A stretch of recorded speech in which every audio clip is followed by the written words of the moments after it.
Ojúmọ́ Ire, Grand Rising, and welcome to another episode of Àṣẹ for today. Ẹ káàárọ̀, ẹ kú ojúmọ́ níbi gbogbo tẹ́ bá ti ń gbọ́ wa. Mo ṣe Àbọrú, Àbọyè, Àbọṣíṣẹ o. Mo ṣe Ògo Atọ́ níbi gbogbo tẹ́ bá ti ń gbọ́ wa lónìí. Grand Rising, and welcome to another episode of Àṣẹ for today. Ọ̀gbẹ́ni Ayọ̀túndé àṣẹ Àbọrú, Àbọyè, Àbọṣíṣẹ o. Ẹ kú ojúmọ́, ẹ káàárọ̀, ẹ kú ojúmọ́. Ojúmọ́ ire, ojúmọ́ ayọ̀, ojúmọ́ ìdùnnú àti àlàáfíà ní fún gbogbo wa o. Please click on your screen as you join. Click on your screen as you join in. Ẹ káàárọ̀, ẹ kú ojúmọ́. Click on your screen to share. Ifá ṣeun, ẹ káàárọ̀, ẹ kú ojúmọ́. Àbọrú, Àbọyè, mo ṣe Ògo Atọ́ yín o. Grand Rising, and welcome to. Today we are officially starting season 4 of Àṣẹ for today. Season 4 is officially starting today.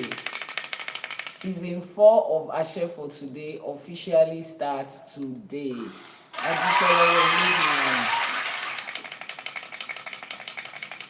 Grand Rising, and welcome to another episode of Àṣẹ for today. If you are joining us for the first time, this is the TikTok channel of Ifa College and the YouTube channel of Iyanifa Ewa TV. And Àṣẹ for today is our daily live streaming where we pick one Odù Ifá per day. We recite it in the original Yoruba text, translate it in English. We pull out the blessings, lessons, and instructions of that Odù Ifá, and then we break down how to apply that Odù Ifá to our everyday life. How do we apply that Odù Ifá to our regular everyday life? Ọlá mo ṣe Àbọrú, Àbọyè, Àbọṣíṣẹ fún yín o. Today is episode 1 of season 4, meaning that we have had season 1, season 2, and season 3. Season 1 had 26 episodes, season 2 had 30 episodes, and season 3 had 30 episodes. So if you missed any of the previous episodes in the previous seasons, head over to our YouTube channel, Iyanifa Ewa TV on YouTube, to catch a replay. As you join in this morning, I say Ojúmọ́ Ire, Ojúmọ́ Ayọ̀, Ojúmọ́ ìdùnnú àti àlàáfíà fún gbogbo wa. Keep clicking on your screen, repost, share with as many people as we can so that we can remind our regular viewers and invite new people to Àṣẹ for today. At Ifa College, what I do is help you to unlearn the misconceptions and the lies that you have been told about Ifa, about ÌṢÄШE, about African spirituality, about the African culture, the African continent, the African tradition, the misconception about yourself and what spirituality is. I help you to unlearn that. And I help you to learn the undiluted, unwatered down truth about who you are, about what your journey on this life is, and about how to appropriate it to your everyday life. And I also help you to relearn certain things that you used to know that you have probably forgotten. Ebony, M and K, thank you for joining us this morning. This is episode 1 of season 4 of Àṣẹ for today. When we took a break, I saw all the comments on YouTube. So I'm grateful to those of you that have been on the YouTube channel watching previous episodes and the ones that you have missed. I see how much knowledge you're getting. I see how we are all growing. We are receiving knowledge. And don't forget that the simplest definition of Ifa is global and universal knowledge. An embodiment of global and universal knowledge. Knowledge that has to do with every aspect of your life. Yes, that is what Ifa represents, and that is what we are teaching. Sumaya, Àbọrú, Àbọyè, Grand Rising, how are you doing today? For those of you on the Global Ifa Community channel, which Odù Ifá are we treating today? Odù Ifá wo là ń gbé yẹ̀wò lénìí? Mo ṣe Àbọrú, Àbọyè, mo ṣe Ojúmọ́ Ire fún gbogbo wa. Nílé lóko lẹ́yìn odi níbi gbogbo tẹ́ ẹ bá ti ń gbọ́ mi. Ẹ káàbọ̀ sórí ètò Àṣẹ for today. Bẹ́ẹ̀ ni, lórí ìkànnì Ifa College àti Iyanifa Ewa lórí YouTube. Just Mimi, thank you so much. Sumaya, yes, you came late yesterday. Don't worry, there is a replay on YouTube. What is the Odù Ifá for today? For those of you on the global Ifá and ÌṢÄШE community, if you are not on that community and you are catching a replay, the link to join the global Ifá community channel will be in the description box below. But if you are on the live streaming right now, just send a message to the WhatsApp number that will be posted on your screen. Please, Royal Arts, can you constantly post the WhatsApp number on your screen? I don't have to repeat that. Copy the WhatsApp number that is posted on your screen and send a message to say, I want to join the global Ifá and ÌШẸШE community. Odù Ifá Oturupon is the Odù Ifá we'll be delving into today. I read a little bit of it yesterday during the live streaming, but today we'll be breaking it down as it is our custom on Àṣẹ for today. But before we start, what's the first thing that we do? Kilaman koko sheo enyomawo. What's the first thing that we do? Our Iba. Iba is the first thing that we do when we gather together like this to learn about Ifá. Iba is, what do we call Iba in English? Pray. Iba is what? Homage. Iba is paying homage. We pay homage. In the hierarchy of spirituality, just as it is reflected in human life, there are hierarchies and there are people in authority and there are people in power that are way higher than us. And they have different layers and different levels. And before you can approach that particular, sector of life or area of life, you need to acknowledge the people that hold the space. You need to acknowledge the people that hold the power. Just like in our physical human life, when you go into a new place, you acknowledge the people that are there already, the people that are in charge, the people that have been doing stuff, so that you will be allowed access into that place. It's as simple as that. So in Ifá, we also do that and we call it Iba. Iba is the noun, Ijuba is the verb. Ijuba is the act of making Iba. So before we start anything at all, the first thing we do is to make our Iba. And when we make Iba, it's a call and response. We make Iba and then your response will be Iyanifa. Iyanifa means our Iba will be accepted, our Iba will be valid, and there is a stamp of authority on our Iba, telling us that we are doing the right thing, and the spirits and the powers that we are making Iba to, they acknowledge it. Akodaye Asheba. Àṣèbà tí wáyé ọjọ́. Elédùmarè ọba lèwí lè ṣe, ọba lè ṣe lèwí. Àṣèbà àníkíbà wá ṣe ọ. Àṣèbà dániwáyé, àṣèbà mẹ̀dá, àwẹ̀dá, àṣẹ̀dá. Àṣèbà ọba àjíkí, ọba àjíkẹ́, ọba àjípè. Àṣèbà kábíyèsí, ọba tí ń fọba jẹ. Kábíyín òsí, atẹ́rẹrẹ kárí ayé. Elédùmarè ọba lánàá, ọba lénìí, ọba títí ayérayé.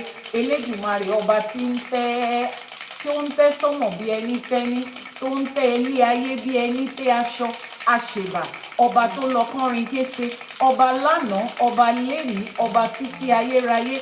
Ọba kí ìbá tì, ọba tá a lè bí lẹ́jọ́, tá a lè pè lẹ́jọ́. Àṣèbà àníkíbà wá ṣe ọ. Ajagunmalé olúwo òde ọ̀run. Àṣèbà olúbíkin, àṣèbà ọ̀sanyìnbíkin. Àṣèbà àwọn bàbá tó ṣawo káwa tó ṣe. Àṣèbà àwọn ìyá tó ṣawo káwa tó ṣe. Mo ṣèbà olúwo mi, mo ṣèbà Iyanifa mi. Mo ṣèbà àwọn tó ṣawo kù sẹ́yìn fún wa. Mo ṣèbà àwọn tó là wá lórí, àwọn tó dá wa lóṣù. Àníkíbà wá ṣe ọ. Lórígun mẹ́rẹ̀ẹ̀rin àgbáláyé níbi tí gbogbo wa péjọpọ̀ sí, nílé lóko lẹ́yìn odi ni, ní gúúsù ni, ní àríwá ni, nílà oòrùn, níwọ̀ oòrùn. Tẹ́ ẹ ti ń gbọ́ mi, tẹ́ ẹ dẹ̀ ti ń wò mí, mo ṣèbà orí, mo ṣèbà ẹlẹ́dàá yín. Àníkíbà wá ṣe ọ. Àṣèbà àwọn lọ́kàn tó wá sí ilé ayé, ìyá àti bàbá wa, níbi gbogbo tó bá wà, àwọn tó wà pẹ̀lú wa, àwọn tó ti rebi àgbáre. Àṣèbà àníkíbà wá ṣe ọ. Àṣèbà gbogbo babaláwo, gbogbo Iyanifa, bàbá lórìṣà, ìyá lórìṣà. Àṣèbà àwọn ìyá ẹgbẹ́, bàbá ẹgbẹ́, àwọn àpẹ̀tẹ̀ bí, àwọn oníṣègùn, àwọn eléwé ọmọ, àwọn elére. ní gbogbo ibi tí a péjọpọ̀ sí tá a ti ń ṣiṣẹ́ irúnmọlẹ̀ mo ṣèbà a ní kí bà wá ṣe ọ. ẹ̀yin ìyá mi ọ̀pàkẹ́ àlàkẹ́, ẹ̀yin ìyá mi òṣèròmọ̀nìgà, ẹ̀yin ìyá mi tẹ́lẹ̀dùmarè gbélé ayélé lọ́wọ́, ẹ̀yin olókìkí òru, ẹ̀yin ajẹ̀dọ̀ èèyàn má yó, ẹ̀yin ajẹ̀fun èèyàn má yó, ẹ̀yin alápá ńlá, ẹ̀yin tẹ́ ẹ yọ ọmọ yín lọ́fìn ayé, ẹ̀yin ẹ̀rù jẹ̀jẹ̀ tó ń gbé nínú òkùnkùn tó ń ṣiṣẹ́ ìmọ́lẹ̀, àṣèbà yín a ní kí bà wá ṣe ọ. àṣèbà wọn olókìkí òru, àṣèbà ẹ̀yin ìyá mi, ẹ̀yin abiyamọ ayé, ẹ̀yin abiyamọ ọ̀run, ẹ̀yin atẹ̀dọ̀jòròró, ẹ̀yin apanimáyọ̀dà, ẹ̀yin abiyamọ ọlọ́jà gbọ̀rọ̀gbọ̀rọ̀, ẹ̀yin ìyá ayé, ẹ̀yin ìyá ọ̀run, ẹ̀yin abiyamọ láyé, ẹ̀yin abiyamọ lọ́run, àṣèbà a ní kí bà wá ṣe ọ. gbogbo òrìṣà tó dílẹ̀ káàárọ̀ òjíire mú la ṣèbà fún. àṣèbà Ọbàtálá, ọba tá àṣà, ọba takuntakun lóde ìwẹ̀rí, àṣèbà kábíyèsí Ṣàngó alágbádá iná, aláwọ̀ tẹ́lẹ̀ oòrùn, Ṣàngó tí ń yọná lójú, tí ń yọná nímú, tí ń yọná lẹ́nu. wọ́n níná ń bẹ lọ́dọ̀ bàbá mi lókè lọ́run, èéfín nìkan là ń gbá láyè, àṣekábíyèsí Ṣàngó a ní kí bà wá ṣe ọ. èṣù láàlú ògiri òkò láàróyè, àṣèbà wọn lẹ́lẹ́kún sunkún, láàróyè ń sùn bò, wọn lẹ́lẹ́kún wọn ní láàróyè ń sùn fún. àṣèbà èṣù láàlú, àní èṣù má ṣe wá ọmọ ẹlòmíì ni kò ṣe o. ògún lákàyè ọ̀ṣì ìmọ̀lẹ̀, olómi nílé fẹ̀jẹ̀wẹ̀, ọ̀làṣọ nílé fimọ̀fimọ̀ bora, àṣèbà ògún àní kógun wá lànà fún wa, ògún tó lànà fálára, ògún tó lànà fájèrò, àṣèbà a ní kí bà wá ṣe ọ. àṣeyé ìpa Ifá o, àṣeyé ìpa Ikin, àṣeyé ìpa Odù, àṣeyé ìpa fún gbogbo Odù, àṣeyé ìpà fún Kin, àṣeyé ìpà fún Fá, àní Ifá orí mi rèé o, Ifá olókun asọ̀rọ̀ dayọ̀, àṣèbà àní kí bà wá ṣe ọ. gbogbo òrìṣà tá à ń ṣọ̀sẹ̀ fún lẹ́ni, àṣèbà àní kọ́ lọ́sẹ̀ ó gbà kọ́ má dà sí wa lára láṣẹ Èdùmàrè. inú ẹ̀kọ́ Ifá mi ìlàtún wá bọ́ sí lẹ́ni ọjọ́ ajé, a bọ́ sínú ẹ̀kọ́ Ifá mi. a ní kí Ifá kó wá fi ọ̀nà hàn wá, kí Ifá wá torí wa ṣe níbi tó kù díẹ̀ káàtó sí, kí Ifá wá bá wa ṣe, kí Elédùmarè bá wa ṣe, káwọn tó ṣawo kù sẹ́yìn, àwọn tó ṣawo tó gbélé wa lọ́wọ́ kọ́ wá bá wa ṣe tiwa láṣepélé ní láṣẹ Èdùmàrè.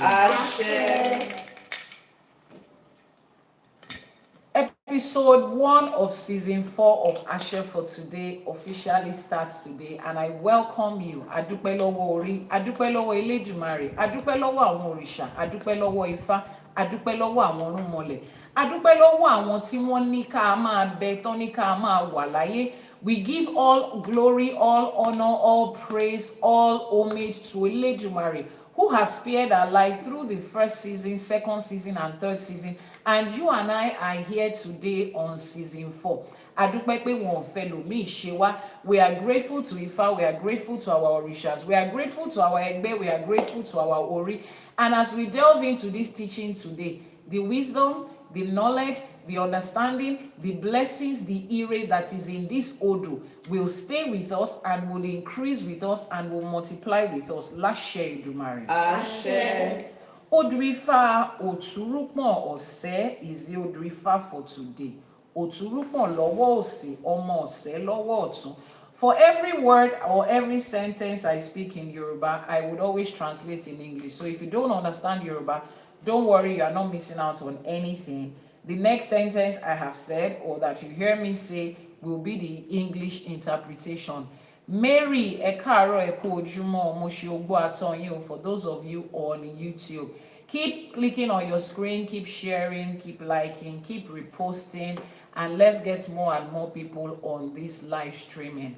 Send in your gifts. That is the way you tell the algorithm that this is good content and more people want to see it. Please confirm that the audio and the visual on YouTube is good.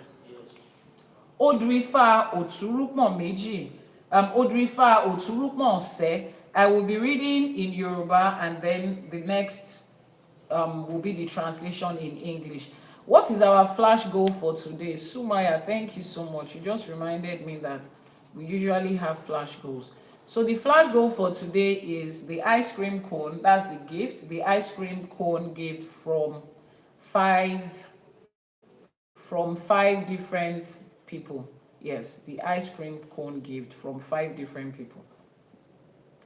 It will be pinned on your screen right now. Thank you so much, Sumaya. 5 people to send in the gift, the ice cream cone. 5 different people.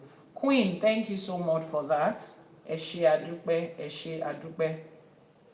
Send in your gift. 3 more people to send in the ice cream cone. 3 more people. Let's meet our flash goal so that we can continue. 3 more different people. Sumaya, thank you for that. We have what? Almost 30 people on the live streaming at the moment. Or you are sending your flash goal so that we can continue our teaching for today from Oturupon Ose, Odù Ifá Oturupon Ose. Oturupon Ose says, Adífá fún igi jẹwẹrẹ, igi jẹwẹrẹ bímọ tuntun sọ́wọ́, wọ́n ní ọmọ tuntun àti ìyá rẹ̀, bí a bá fẹ́ kí ojú pọ́n wọn, òun tọmọ àti ìyá kí wọ́n rúbọ, ẹyẹlé mẹ́fà, adìyẹ mẹ́fà, ẹgbẹ̀fà owó àti ewé ifá, igi jẹwẹrẹ orúkọ tí à ń pe ata ni, ó gbọ́ kò rú.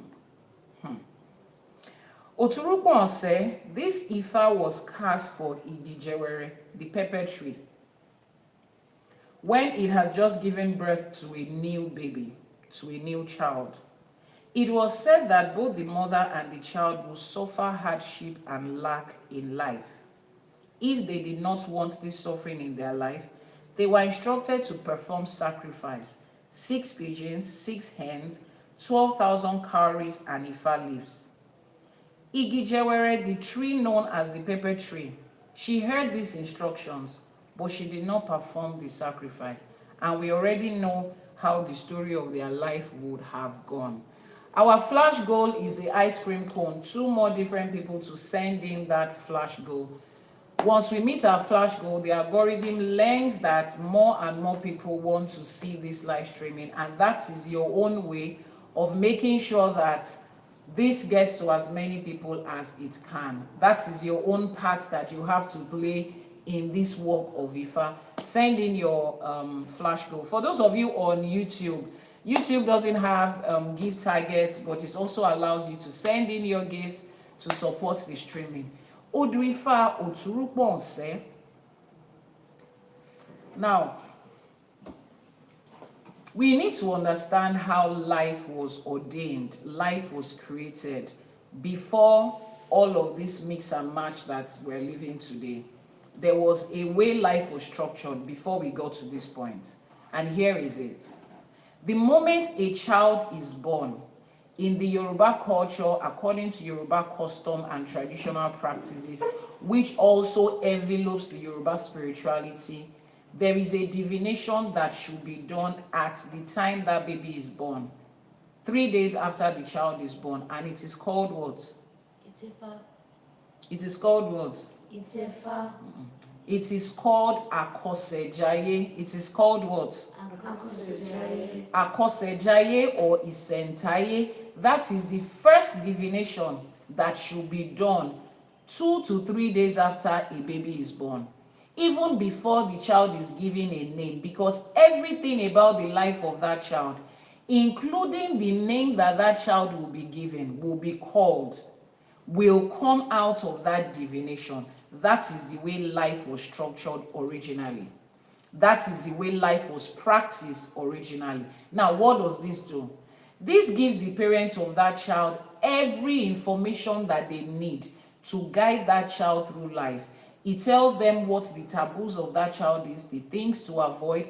It tells them what the strength of that child is. It tells them what the career of that child is going to be. It tells them what illnesses, what sicknesses, what ailments, diseases, what health challenges that child is likely to have in life, so that they can help the child walk in a path that will not go down that lane.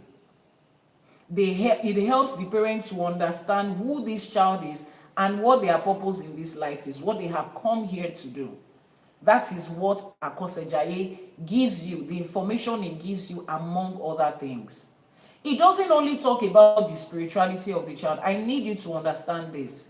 When you make an Ifa divination, or you have been asked to do Akosejaye or Itefa, Ishefa, it is not only spiritual. It is not only about spirituality.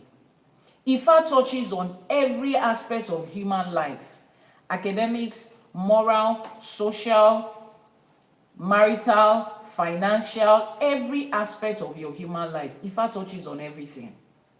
And it gives the parent a picture of it. If that child is going to grow up to be one handful of a child that will be stubborn, that will be this, it will be there to explain. You will be there to understand it. It will tell you who that child is and what that child is here to do. It will explain everything to you about that child, and you will know it. And it will guide you to know how to deal with the child, how to help the child go through the way you would handle the next child. And that comes from you knowing what the child is made of, what their path in life is supposed to be, where they are heading to. So you just do not raise children. Take, for instance, when you have to pick the career of your child or guide them into the subject to study in school or the course to take in school. You just don't tell your children, oh, you will become a lawyer and you a doctor and you a teacher and you a pharmacist, just based off on what you know. I know a lot of us will think, oh, my parent knows what is best for me. No, your parents know what they know. Your parents are limited based on their experience, based on their exposure, based on their research, based on their understanding. They make decisions based on what they know. And what they know is just a minute fraction of what life is. So instead of us raising children and saying, I will let my children do what I feel is best for them, and in fairness to you, that's what we feel is best. But adult life that we have lived long enough has shown us that even parents grow up to apologize to their children about certain decisions that they made. Because what? According to them, they made those decisions based on the options they had at that time and to the best of their knowledge at that time. And as they grow in life, they know better. And they wish they could change some things in the past. No, we're not about to live our life based on what somebody thinks that might change in the nearest future. Our flash goal is the ice cream cone. We have about 45 people on the live streaming. We need 2 more people to send in their gift. 2 more different people to send in their gift of the ice cream cone. That's the flash goal for today. Send it in and let's continue. Just 2 more people. Once we meet that goal, it helps the algorithm to know that you love this content and you appreciate it. Smile, thank you so much for sending your heart to me for today. Please, the gift at the moment is the ice cream cone. The gift at the moment is the ice cream cone. 2 more people so that we can continue. Our Odù for today is Oturupon. We need 2 more people so that we can continue. Thank you so much, Smile Fitness. One more person to send in their ice cream cone gift. 1 more person and the gift goal will be completed. 1 more person so that we can continue. So we're going to look into the lessons, the blessings, and the instructions that this Odù Ifá gives. The lessons, the blessings, and the instructions. And I had explained to you that is how life starts. That is how life is supposed to start. You are supposed to seek information for your child about their life based on what was mapped out. Before every one of us came here, Rafif, thank you so much for that. Thank you so much for that. Thank you so much for sending in your ice cream cone. I think where the gift goal is completed. The gift target is completed. Thank you. So once you have that information about your child, it helps you to guide them through life. So if you are at this stage and for some reasons, either by omission or deliberate action, your parents didn't do that for you, and you have been living life based on what you think, okay, so this is what is obtainable. Let me just make a choice based on this. Adult human life has taught us that life doesn't play out like that. No, it doesn't. There is something that specifically works for each person.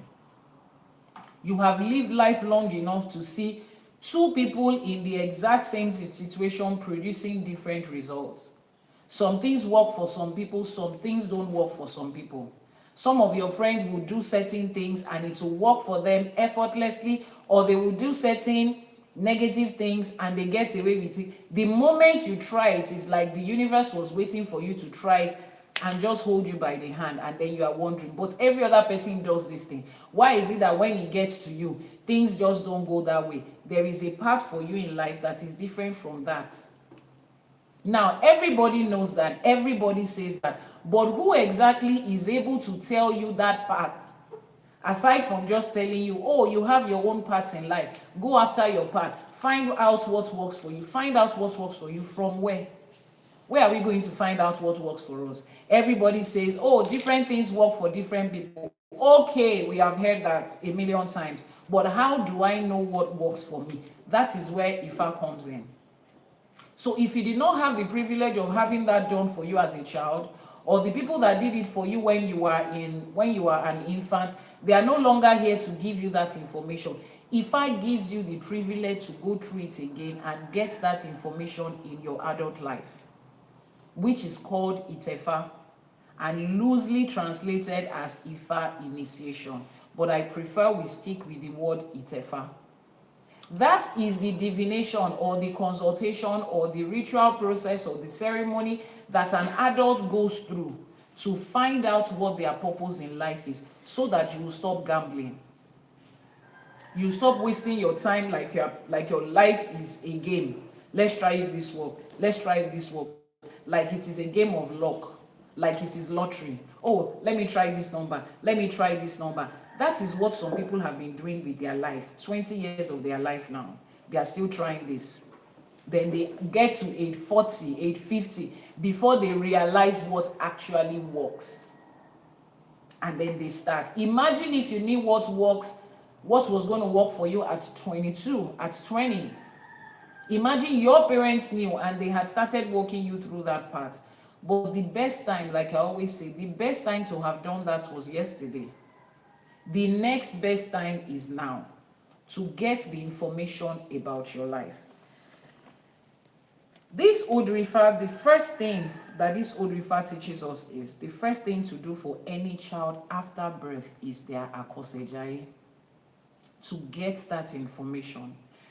There are some of you here who your parents will tell you, when you were young, and they gave me a prophecy about you, they told me to do this and this, and you look at them, mommy, so somebody told you this about me and you did not pay any attention to it. It is one thing to receive the information, it is another thing to pay attention to it and to follow the instruction, which is why I disagree with the popular saying that knowledge is power. No, knowledge is not power. Knowledge only gives you access to power. The application of that knowledge is actually where the power lies, because if you don't apply the knowledge, you are as good as somebody who doesn't have it. In this Odù Ifá, Igi Jewere, the pepper tree, got that information, had that knowledge, but did not act on it. And what is their life?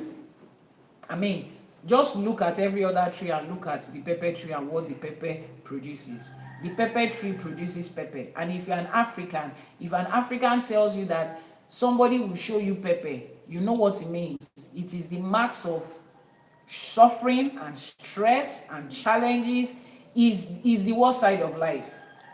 When you look at somebody and you say life is showing the person pepper, in normal English it just means the person is going through the worst that life can offer. That is how we describe pepper. Now, how did pepper end up with that faith? Because it received instruction and it didn't follow.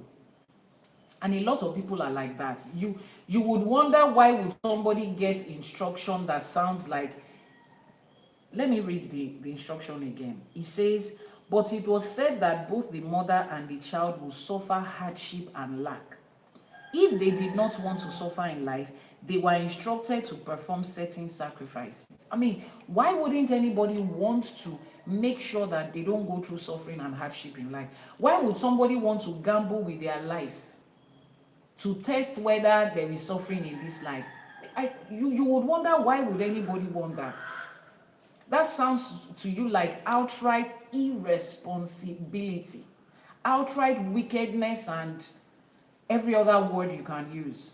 But at the end of the day, that is what a lot of you are doing. You have the opportunity to find out the blueprints of your life, but you decide not to. Some of you eventually find it out. You refuse to follow it through. There is no difference between you and the person in this story. It is just what it is. That is just what it is. Some people they have perfected the excuse of, I wanted to do Itefa last year, but it's expensive. And I put it to you, between last year and this year, you have spent money that is more than Itefa. If something shows up at your doorstep health-wise today, that you need 10 times the amount that you are supposed to spend on Itefa to get done, you will find a way to get it done. You will definitely find a way to get it done. So it now goes to ask, what exactly are we prioritizing in life? And then we hear people say things like, I know a lot of people that are going through life who don't know anything about Ifa, and life is working out well for them. Life is working out well for the pepper. You don't think so? The pepper tree is growing and it's producing fruits called pepper, and people are buying it. But if you look at pepper in the real sense of it, nobody wants to be pepper. If you are supposed to be a fruit, you will not choose to be a fruit that people hold you in their hands just because they have to. Nobody throws you in their mouth and just enjoys, oh, I'm enjoying this fruit. Nobody does that with pepper. But pepper is still living life. There are some people that you see every day, you are looking at them from afar, and you have already concluded, oh my God, these people's life is so beautiful, and they know nothing about Ifa, and their life is so beautiful, until you step in and find out what they have mastered the act of covering with what you are looking at outside as beautiful. I always say this, there's a difference between living life and living good quality life. Somebody that buys electronics, appliance, and brings it home without a manual, and they are trying it like this, and they try red and blue, and there's a spark, and they drop it down, and they try yellow and green, and there's a spark again, and they try blue and red, and it starts to melt, and they try black and red, and there is an explosion, and they need to go and fix it. Eventually, they try so many things, and it works. When you step into their house and you're experiencing that appliance with them, say a TV or an AC, you don't know the number of times they had a spark. They tried and tried before they got it. You just get in there and you say, oh, this one bought an AC and it's working very well. When they have to dismantle it and clean it and spend weeks fixing it up again, you are not there to see it. All you see is that, oh, the AC is working. And then you go out to see, that man has an AC in his house and he doesn't have a manual and the AC is working. You don't know how many weeks he spent going back and forth, back and forth, back and forth to fix it here and there, to be able to get that thing to work. Somebody dropped a message. The person said pepper is not a fruit, it's a vegetable. And to think that is what you picked out of this conversation, then seriously speaking, you don't have to be here. Pepper is not a fruit, pepper is a vegetable. From everything we are talking about, real human life, and how to make something constructively and productively tangible out of your human life is what we are talking about here. Pepper is not a vegetable, pepper is a fruit. You see what we are talking about? You see what we are talking about? That's exactly what we are talking about. That is exactly, when I see people every day, that is exactly how a lot of people go to the place they are. We are going on about in life, focusing on things that is going to amount to nothing. And by the time you focus on it a little bit here, a little bit here, a little bit here, you have spent 15 years of your adult life doing something that sounds good, but is absolutely not productive to you in any sense of it. But you are going through life. You are going through life. And somebody will look at you and say, oh, you are aging through life.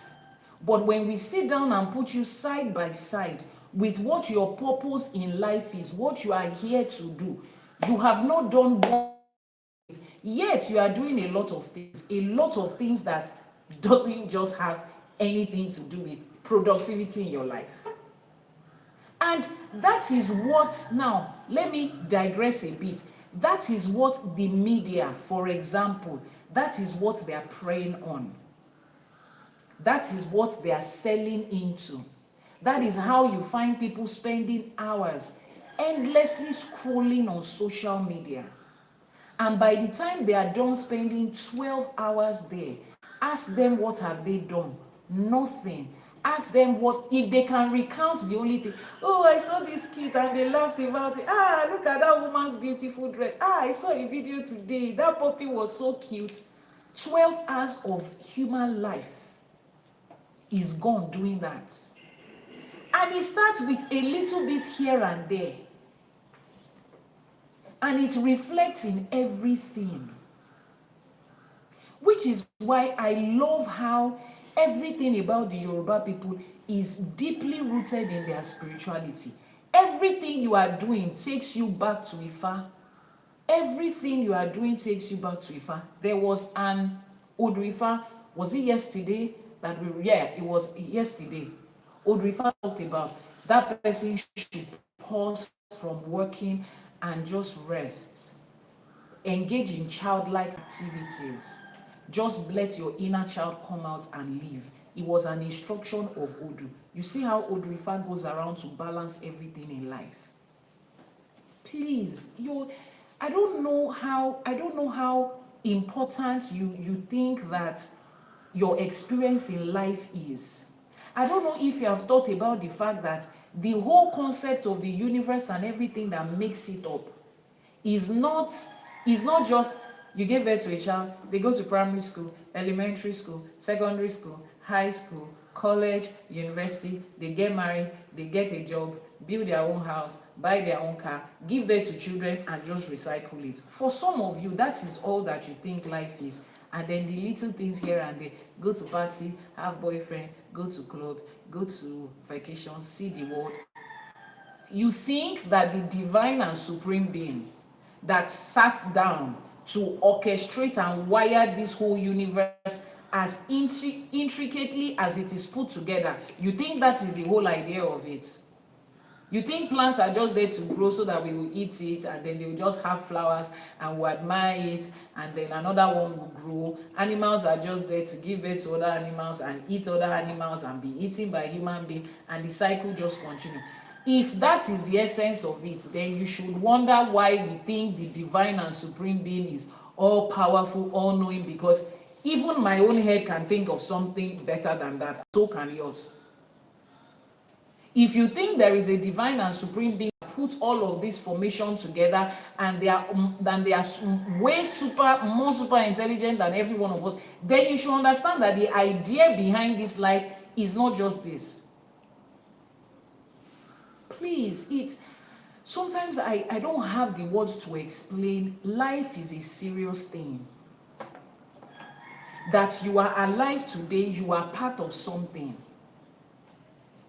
And I say this, I know that a lot of people don't like to hear this, but see, there is a purpose for you here. If you do not fulfill that purpose at that time, you will come back and repeat it. See, spirit is recycling. Spirit is recycling. There is no hellfire that is the end of anything. There's nothing like that. Spirit is recycling. It is energy. It can neither be created nor destroyed. It just transforms from one form to another. This is a form you are taking here. If you do not go through this form successfully, you will come back again and go through. You are not going to pass to the next stage if you don't successfully complete one stage. No, you will not. Oh, Iyanifa, how do you know that people come into this life again? You're an adult now. Look at it. You are an adult enough. And now that we have social media, you can see other people's experience in different places. You see certain children, you know, this cannot be a 5-year-old. There's nothing that they want to tell me. How can this be a 5-year-old child? I made mention of something, and I know that people noticed it, but they didn't really pay attention to it. Shortly after COVID, about a year after COVID, we started having this trend. People would film their babies doing extraordinary things that is way more than that age. And we had a tag for them, COVID babies. All these COVID babies. You will see them, for those of you that consume a lot of social media content, you know what I'm talking about. You see all those videos, and then you see people in comment section, COVID babies, COVID babies. These COVID babies are just so smart, like they're so grown. Now, shortly before COVID babies were born was COVID. During COVID, there was a mass exit of people. That mass exit was not people that it was quote and unquote their time to leave. It wasn't their time, quote and unquote, to exit. There was a mass forceful exit of people. Whether it was due to a virus or it was just orchestrated by people, that's not the point here today. But there was a mass forceful exit of people. And when there is a forceful exit, the person is not done here. They come back immediately. That is what reincarnation is according to spirituality. So a lot of people that were forced to exit came back almost immediately. And those were the children that were born 1 year after COVID. I mean, obviously, their mothers got pregnant and they had them in 9 months. So within a range of 1 year, and we saw the way they started, the way they were acting, to the point that unanimously somewhere we were able to recognize that COVID babies are acting differently. They are acting so grown. They are doing things that you are like, who would have taught this baby that if you do this, you will get this at that age? If you don't fulfill what you have come to do in this life, you will come back again. And that time, it will be, you know how people feel when they repeat a class? Just think about it. How a child feels when they repeat. You as a parent, how it feels for you when your child is repeating a class. Yeah. And you know the worst part of that feeling? You are repeating a class that nobody knows. You don't even know. Your physical self is not conscious of the fact that you are repeating a class, but your spirit is fully conscious of it. So your spirit is feeling frustrated, is feeling ashamed, is having all those emotions, and your physical body cannot understand why your spirit is just feeling that way. You have so many of them. You have met so many of them in life. So take life seriously. You are here already. Take it seriously. If not for anything, for yourself. Let it be said that you came into this world and you succeeded and you did excellently. Okay. Odù Ifá Oturupon. The first lesson said, we have talked about that the first thing that you do for a child is akosejai. Second lesson says neglecting ebo leads to hardship and unnecessary suffering. Emphasis on unnecessary. There are so many challenges that people are going through in life, and I'm pleased to tell you they are very unnecessary. They are avoidable. Yes, life is filled with challenges, but must you be the one to experience? Must your life be 80% that? There are certain things you are going through in life. It's not necessary. You don't have any business going through it. But then some of you have religion has helped you to develop this nonsense strength that makes you feel it doesn't matter what I go through in life, I will go through it successfully. Yes, it's a very good mindset. But why must your own, no matter what I go through in life, why must that no matter what, why must it be negative? Why must your experience always be negative? If you want to make money, it will be hard. You are in a friendship, it will be hard. Relationship is hard for you. Admission is hard for you. You will travel abroad. That's the time things will be hard. But are you the only one? No, life is filled with both sides. You need to understand this. Human life is filled with both sides. There is the good and there is the opposite. Why is 80% of your own experience this side?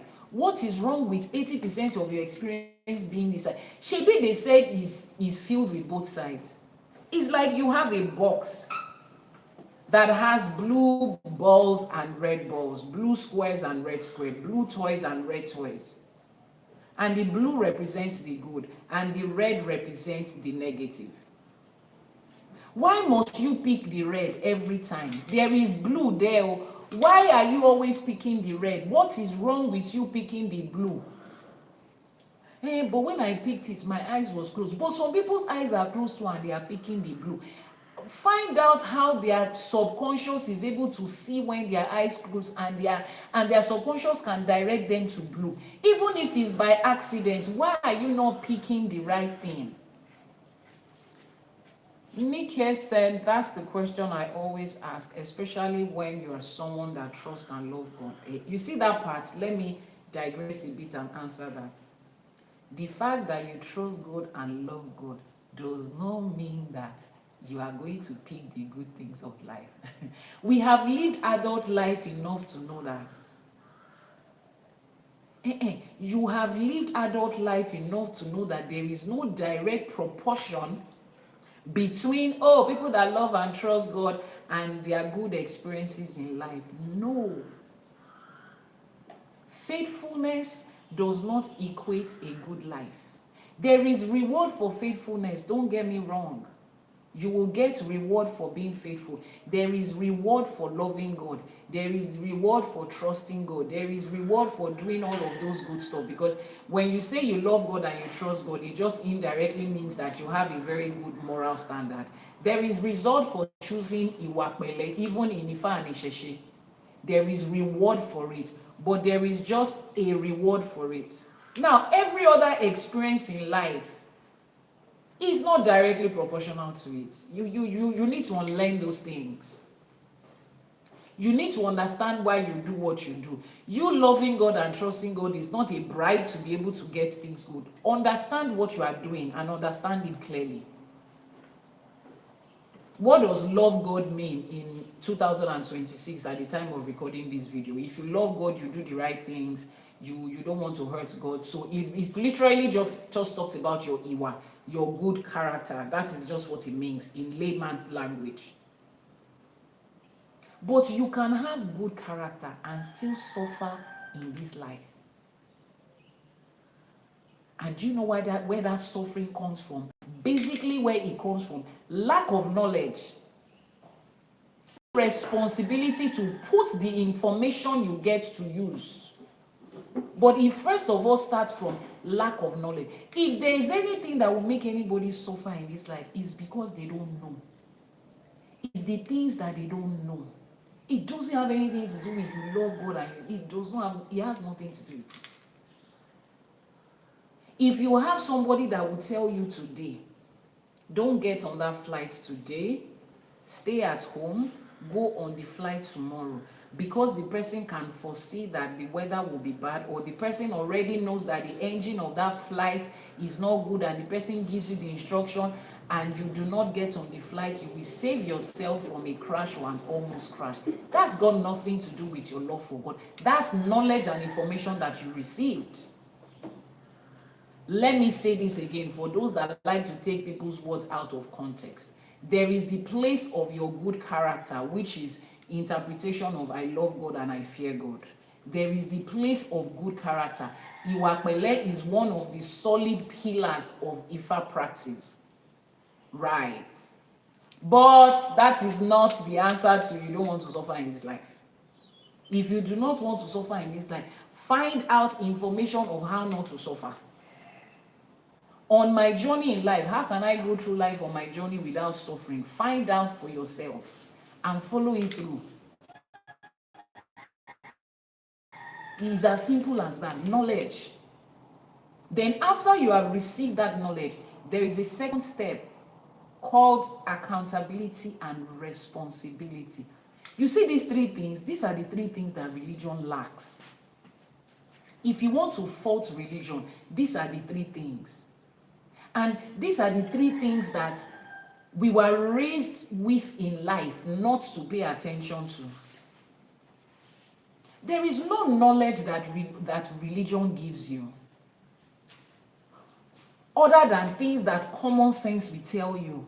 Everything that religion tells you, you don't need to be in a religious environment to know them. You don't need to. See, a child is age 5. That child wants to, this is a bottle of supplement, medication. That child wants to mess around with this medication. The moment they open it and they want to bring out this thing out of it and they hear somebody knocking or footsteps, they quickly cover it and drop it and run away. No, there is no religion that needed to tell that child that drop that thing, you're not supposed to touch it. That's just human common sense. So all of the things that religion tells you, you do not need to be in an organized setting to know those things. You already know them. Somebody is just appearing in expensive suit and microphone and speaking, and all of you will clap. It's just a performance. Nobody. Now, I'm not saying the information that religion gives you is not good. I'm saying you do not need religion to know those things. Brain cannot tell you that. That is the part I'm coming to. You see that other part of religion that religion poses to be able to give to you. They don't have it. Religion poses that it has information and connection of spirituality. It doesn't have it. Because I need you to give me something more than what I can figure out with my brain. I need you to give me something that is more than what science can explain. I need you to give me something that is more than what technological advancements can explain.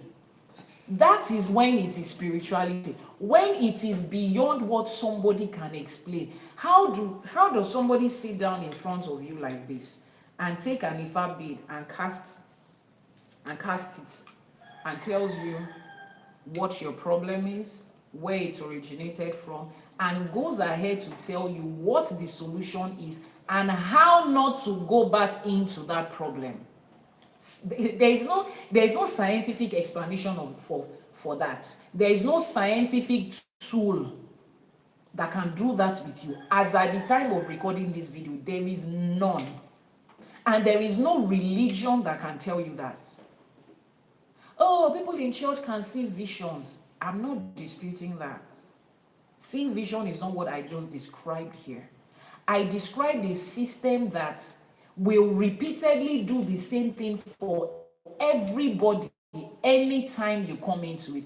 That person that is seeing vision in your church needs to be in a certain kind of environment. You people will be singing, then you invoke spirit, and they'll be shaking like this, and you're shaking like this, and they'll now start to talk. Now, what they are saying might be true, but they need to get themselves into a certain space. And it is a handful of certain people that get to experience those things. But to say that there is a system that is divine, that has been designed, that I can walk into and knock and say, Coco, what are you here to do? I want to find out my purpose in life and everything. Okay, let's get to it. And they go through the same routine, and it gives the same result every time. That is not something that science will sit down and duplicate. If religion could duplicate it, they would have duplicated it. They try to fake it in so many ways to show you results that does not have a process. People come to church and they say, oh, this man was blind and then he can see. If there is a proven structure for it, enter into the hospital and go and open the eyes of people that is blind. It's a structure. You already have it. It should work irrespective of whatever. Why does it choose where to work, how to work, and when not to work? Meanwhile, the system of Ifa, irrespective of whether the person is Nigerian, African, Asian, Chinese, Jew, Australian, it doesn't matter where the person is from. They don't even need anything like that. It doesn't matter whether if a pastor comes to Ifa, the information is going to give him is the same process with you. And it's going to give him information about his life.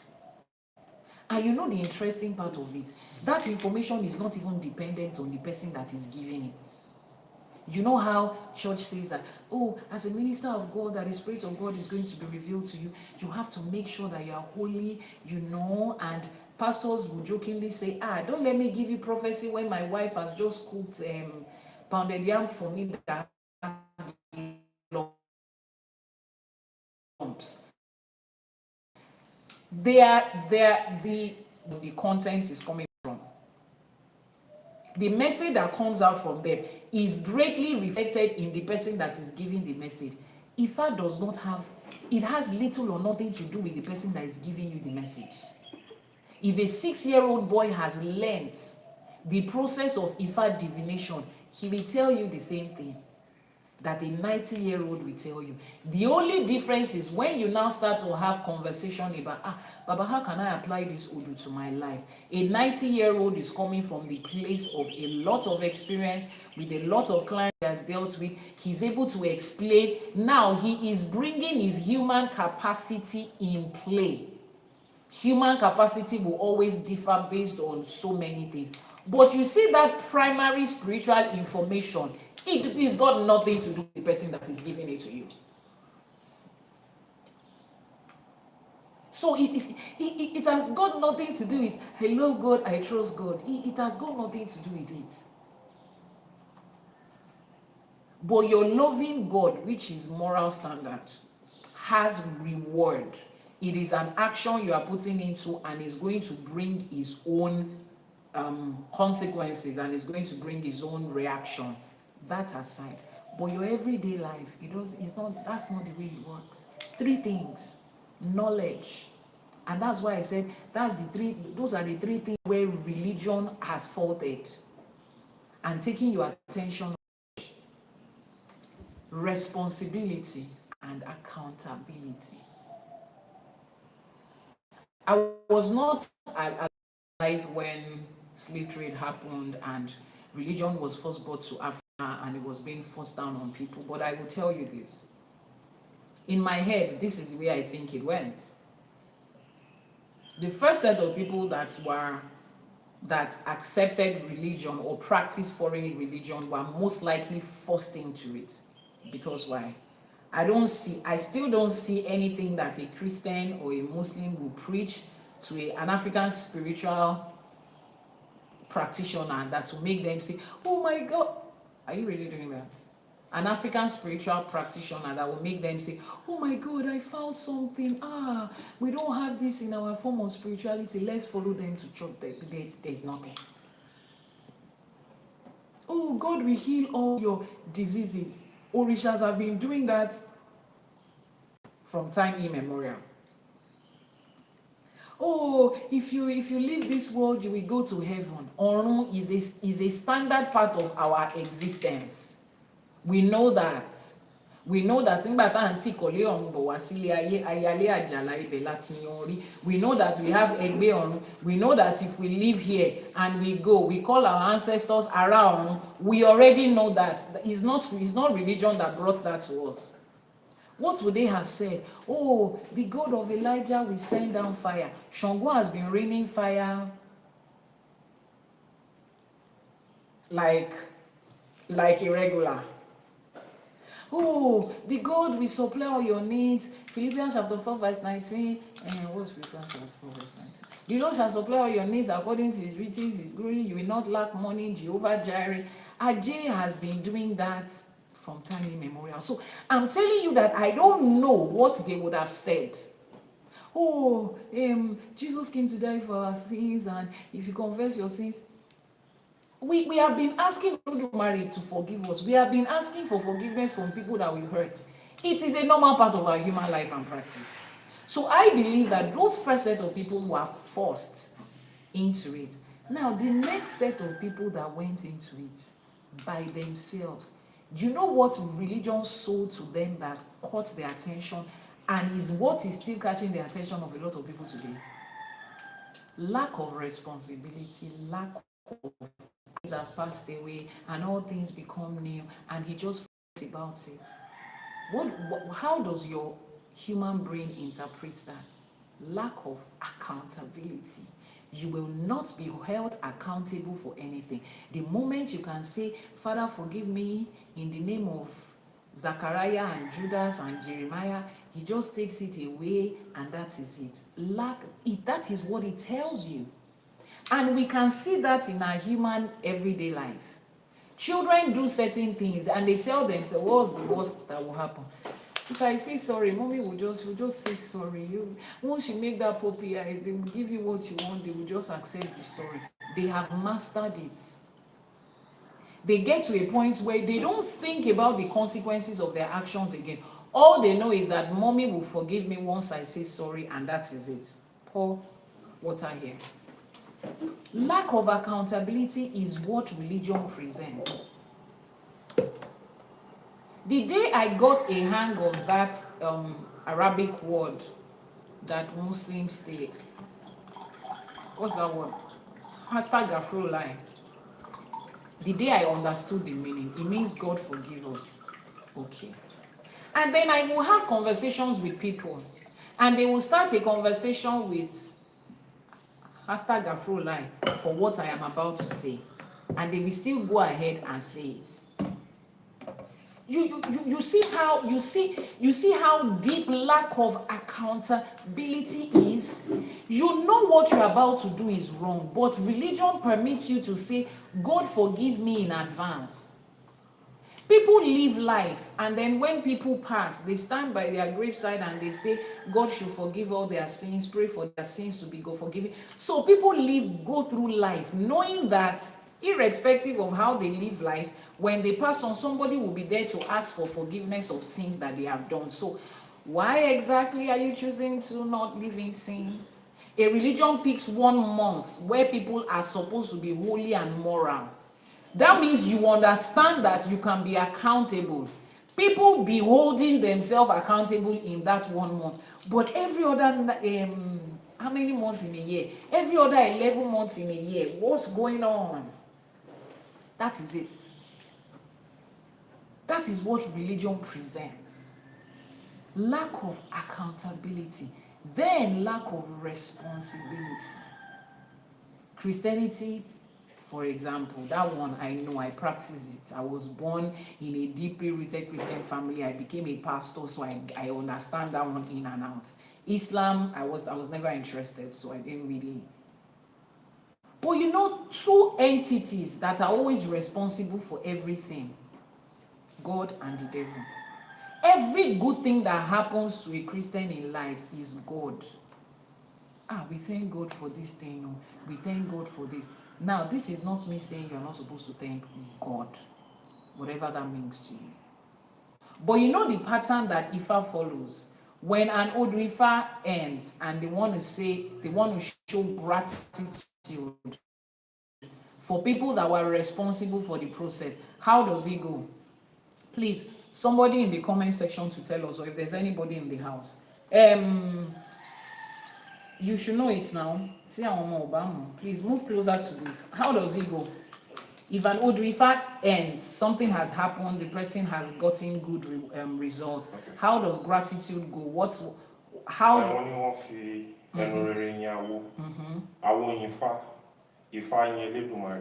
That is the hierarchy.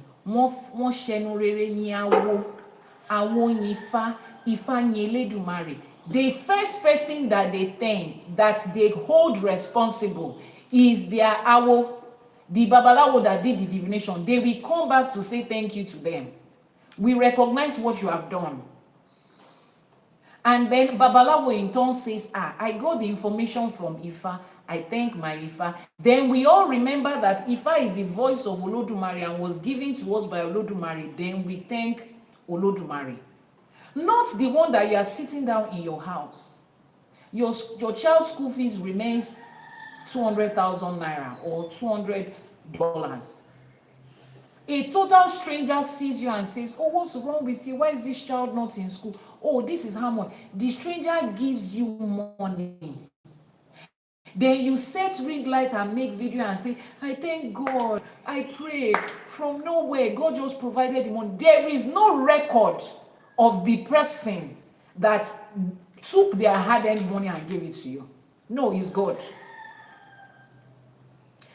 if God has not touched their heart, do you know how many people's heart God is touching every day and they don't give two F's about you? You think God is not touching everybody's heart? You think philanthropy is something that everybody doesn't know?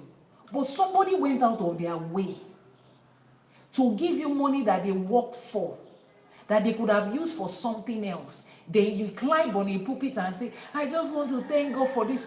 Will you shut up? There is a difference between the person that did this thing for me chooses to remain anonymous. But let us know that somebody did it for you. You have been struggling trying to conceive for 15, 20 years. You enter in a clinic, a fertility clinic. That doctor has been on the journey with you for 5 years, trying different things here and there. First IVF, second IVF, fifth one. Then you get to the people, and the first thing is saying, Pastor said it this year, we are going to carry a miracle baby. Will you keep your mouth shut? The doctor that was with you on that journey, you don't know the emotions, aside from the fact that you pay them, you don't know the emotional, psychological, and mental burden that the doctors carry for you on that journey. They are invested in it as if it is that. They cannot wait for you to have that baby. And then thank you, you cannot acknowledge them. Every responsibility of good thing is hanging on God. But the moment is a bad thing, you cannot go back to that God and hold him responsible for allowing something bad to happen to you. No, it's the devil. You cannot be wrong. Your parents cannot be wrong. It's the devil. That school that you wanted to go to, you dreamt of that school, you prayed, you didn't gain admission into that school, or you were not able to get into that school, is the devil. And see, it's your parents. Because if your parents made good financial decision, you will not have to be praying hard to get money to pay school fees. The people that were responsible for the predicament, hold them. You have a genetic health condition. Is your village people.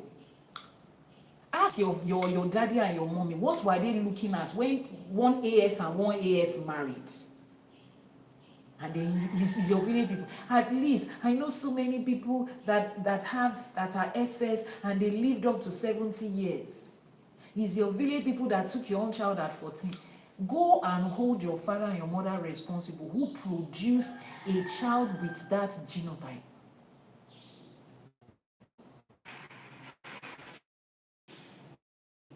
This is what it is.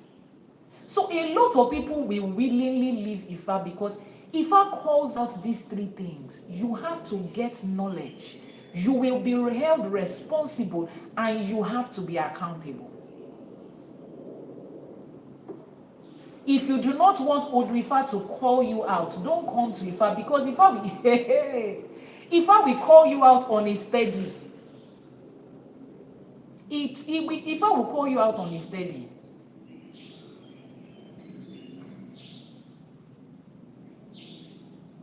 But no, your responsibility has to be hanging on somebody else. People will spend 20 hours praying and then 4 hours doing the work that needs to be done. I saw one video that was trending about a popular pastor that is on YouTube. He's a very big guy on YouTube. And that video was talking about God, even the power of God is an inanimate object. And people were praying. Phone of 3 years. I just said, what God cannot do does not exist. And the phone started working.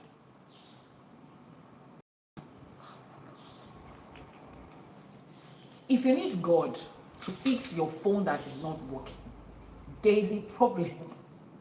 If you need to pray about phone that is not working to God, you are making a mockery of everything. You are making a mockery of every, at least you have created this God, is okay. Can you put some respect on that idea that you have created? Because I look look at people these days, I'm like, see, if I decided to stay in church and I decide to start my own church, I will do better than all these people are doing, because Abba, you will think about the fact that other people are thinking before you start to display some things. But you know what? You just cannot. The moment you enter into religious zone, your brain is like this. But when you come to Ifa, this is what, and I cannot hold you responsible and accountable for something that you do not have full knowledge of. I can't hold you responsible and accountable for something that you do not have full knowledge of. That is why Ifa will always start with knowledge. When you have knowledge of something, when you are given full knowledge of something, that is when I can hold you responsible for your action and your inactions. You hear things like, there's nothing that used to upset me about religion as much as when somebody offends you, somebody has wronged you, and you are hurt, and the responsibility to forgive is on the same you that was hurt. God will be angry with you that was hurt for not forgiving the person that hurt you.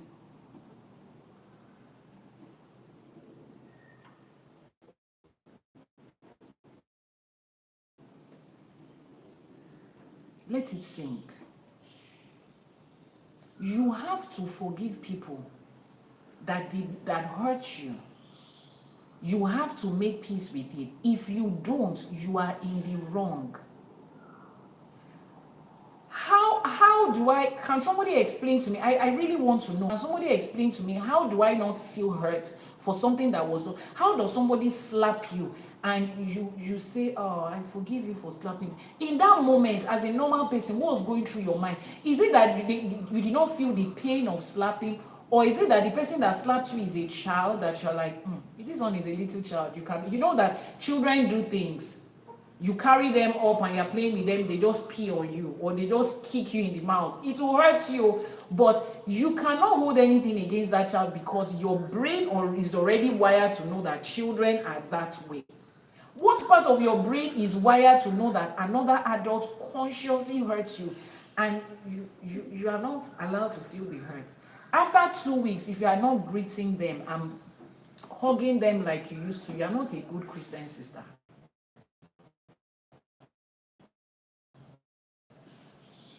And the first thing they pray to you is, Lord's Prayer, forgive us as we forgive those who trespass against us. But at the end of the day, if you hold unforgiveness and grudge, you will go to hellfire because God did not forgive you. You are going to go to hellfire for doing the same thing that God did or God is doing. People are going to hellfire because God did not forgive them. And part of those people are people that did not forgive the people that hurt them. Make it make some sense. Which is it? Unforgiveness, is it wrong or right? If it is wrong, let it be wrong on all parameters. Because we are trying to be holy as God is holy. If it is wrong for me, let it be wrong for God too. And if we are going to agree that God can punish somebody because he refused to forgive them, then don't look at me and tell me to forgive somebody that, no. If I want to choose to forgive the person, let it be me. Coming to a point in my life where I'm like, okay, I just don't want to hold this grudge again for my own good. For my own good, not because somebody something. No, don't do that. Somebody is saying something, please. The person said, hold on, let me read. The person said, okay. The person said, this lady is talking a lot, but it doesn't make sense what she says. Yes. When we have conversations, it cannot make sense to everybody. If I speak in French, it cannot make sense to you because you don't have the understanding to translate French. You don't have the capacity to understand French. So it is okay for you to, come into the space and not understand what I'm saying. That's okay. Very soon you will understand it. When I was in church a couple of years ago, about 10, 15 years ago, when I was in church, I could not understand if somebody was saying this because the wiring and the capacity I had at that time was not broad enough to understand this. So it's okay if you don't understand it. But I pray that you understand it in due time. The person said God doesn't like you to have too much jewelry on your arms, your neck, and everything. You see, this is what we are talking about. God does not like us to have too much jewelry. Now, what exactly is called too much? In layman's language, how many is too much? Who is counting? Chapter what, verse what is it that God is counting? How are we counting? Is it one that is too much, or two that is too much, or three? Now, if it is too much, I need an explanation of how. If I wear that too much, what is it going to do to me? Because that is how human life is. Too much food is not good. What does it do? You will explain. Too much water, there is something called too much water, is not good. What does it do? He explained. Too much sleep is not good. What does it do? You explain. So too much jewelry, what does it do? They don't have an explanation. Somebody just came from somewhere and said God does not like it. You see how these things work. Meanwhile, these same people, when they get to the hospital and doctors say this and this, they will ask questions. These are the same people that when they come to an Ifa priest like you and I, like me, and you tell them do this and do this, they will question the life out of you. Why am I supposed to do this? Why are we offering a chicken? What is the essence? I'm somebody that loves animals. I need you to explain to me what this is. They will ask for every explanation. Why are we paying for divination? But the moment it has to do with religion, like we're explaining this thing now, the person heard something that they are not comfortable with, which was the explanation of forgiveness from God and God not giving forgiveness, and they are not comfortable with it. And then religion has wired them to now bring out something. And this person thinks that making a statement like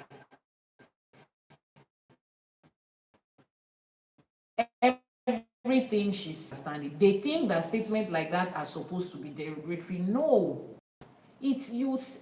Anyway, I just decided to explain that what caught my attention is the what is it called? Is the jewelry, the too much jewelry.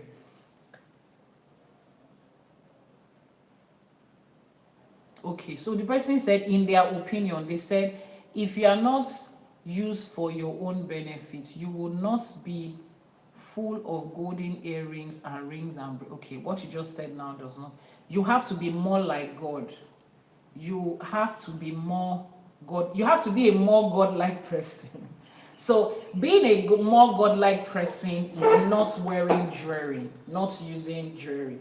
That is more godlike. Meanwhile, this same God, they said in the Bible that his own house that he lives in heaven, the street is gold, the floor that he's walking on is gold, the house that he built is gold.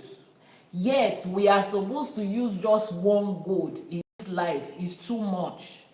Do you know what's going to happen if you enter into the house of a billionaire in this world and his floor is gold? We will say, this person is doing too much. What is this? This is waste of money. How can you just waste gold like this when people are hungry all over the world? But God created the floor with gold. So I'm trying to be God-like. If I wear gold from year to year, I've not even done the one that God has done. At least the children, what's the floor of our house? Is it gold yet? It is not gold yet. So we are getting to where God is going. Does that answer your question? Because you see these people.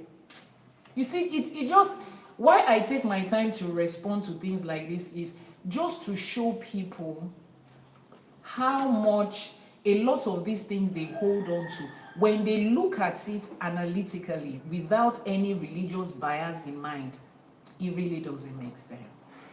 But they cannot come outside to say it doesn't make sense. And that will constantly keep people there. It will constantly keep people there, and it has been designed in such a way that they tell you that every time you defend religion, there's a blessing for you, so as not to allow people think you are the ones that they are using to defend what they are doing. They are using it against you and still using you to defend. Your pastors cannot be everywhere, so they push you. Everywhere you hear somebody talk about Jesus, go there, attack them. There is a crown for you in heaven. And adult people that when you talk to them about politics, about soccer, about the economy of the world, about health, they are sound, intelligent, brilliant. But the moment it gets to religion, you'll be wondering. But like I said, that is why people are finding their way back to their roots. And life is showing it to us, you see it. If there was nothing wrong with religion, you won't find that decline that is going on. That's the truth. Assuming African spirituality had a campaign and they say, no, our voice has to be heard, and we are fighting for people to build religious places for African spirituality, and we are fighting for it to go into school, and we are campaigning for it in the government. We are saying, make sure that somebody is in the government that is an Ifa practitioner. Assuming we were doing all of that to get to this point, people will say our effort has paid off. But African spirituality has not lifted a finger in publicity. The decline is happening by itself. Because after a while, no matter how much you hold people and lie to them, after a while, the lies cannot hold up itself. People will start to read in between the lines. People will start to see. When these things are not working, somebody will eventually say, I beg, this thing is not working, let's tell ourselves the truth. That's what's going on right now. And when such things happen, where do people go? They go back to where the truth is. They start to seek the truth. And that is why you find the knowledge of African spirituality, the knowledge of our roots, the knowledge of our ancestors taking forefront, and is becoming popular.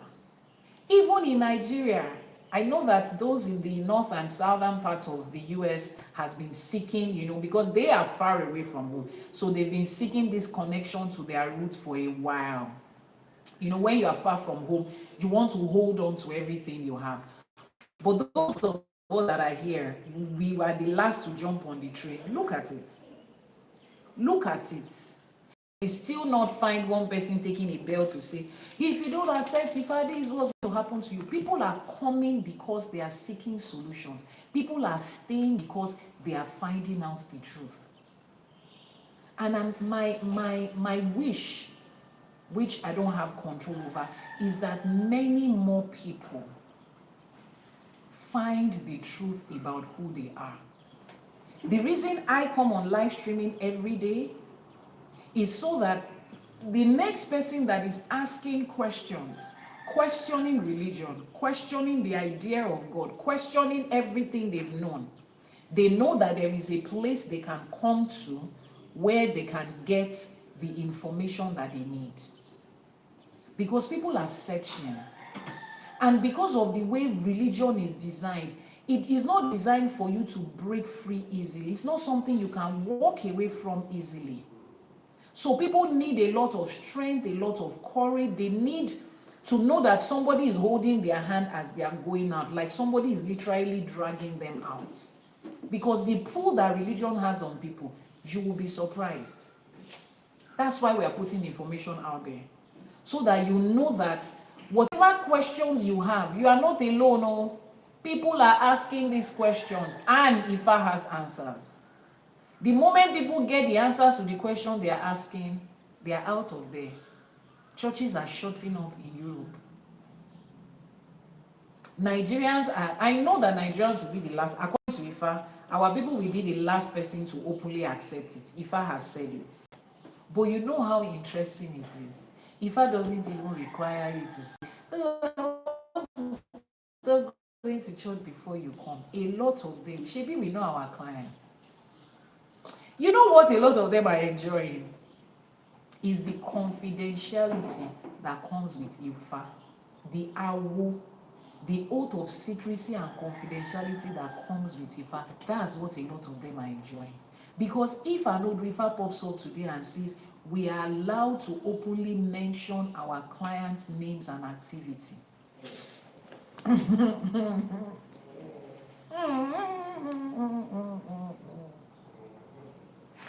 You will not finish watching that film. That series will not finish. It will not end. You people will be here saying, When I'm driving from island Lagos to mainland Lagos, and I see all these billboards of church, and I pass by, and I know those people. If they have not come to me directly, they've come to people that I know. Like, we all talk among ourselves that, this person was here today, we'll just smile. What did they come for? What did you do for them? We just say it among ourselves in our... And I look at those billboards and I just smile. I go to social media and I say, that's my man of God. I just smile. We just smile and we just pass by. It's not for us to come out and say anything, but it will surprise you the millions of Nigerians that have fully turned back to Ìṣẹ̀ṣe, but because Ifa does not drag you out of church, they are still there covering. And those ones that are holding, their faith has almost gone, but they are holding on to Christianity like this. If they find out everything that is left of their faith, because some people now, it's not God they are holding on to, there is nothing to hold on to God again.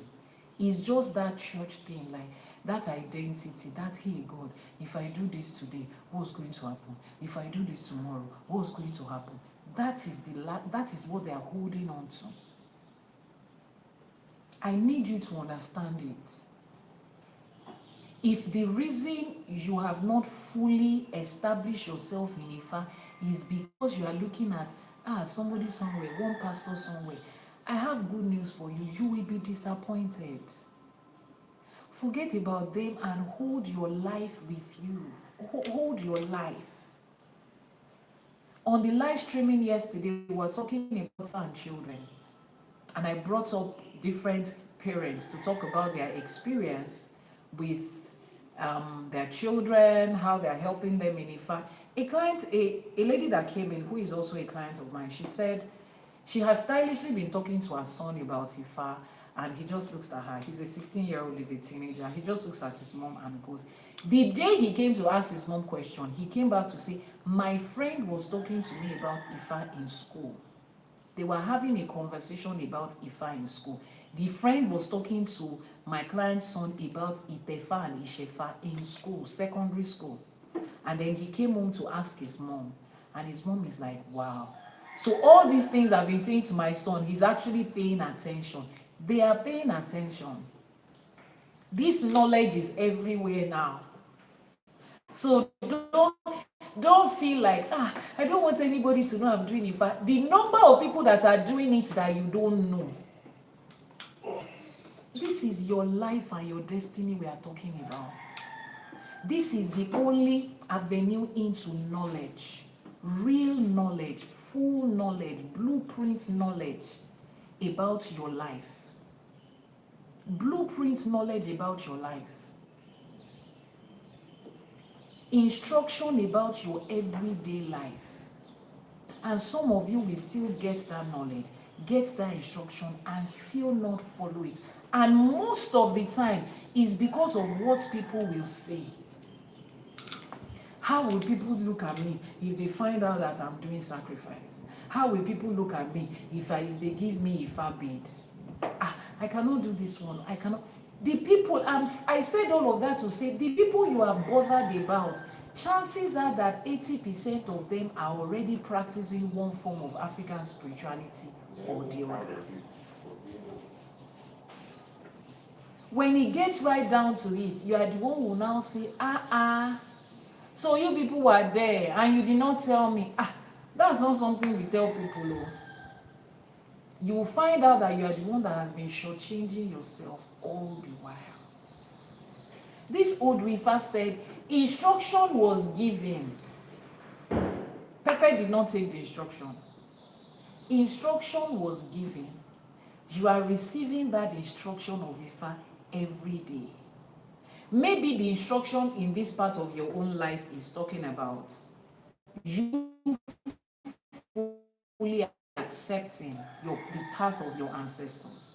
Your spirit is giving you instruction. Your spirit is directing you. Every time you scroll on social media, is Ifa this, Ifa that. You have blocked 200 people so that the algorithm will know that you are not interested. You still go to another app. That's the first thing you see. Your ancestors are calling you. Your spirit is connecting to this thing. Your ancestors are calling you. Your spirit is connecting.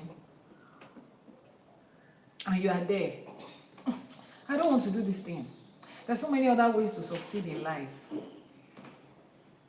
There's so many other ways to succeed in life.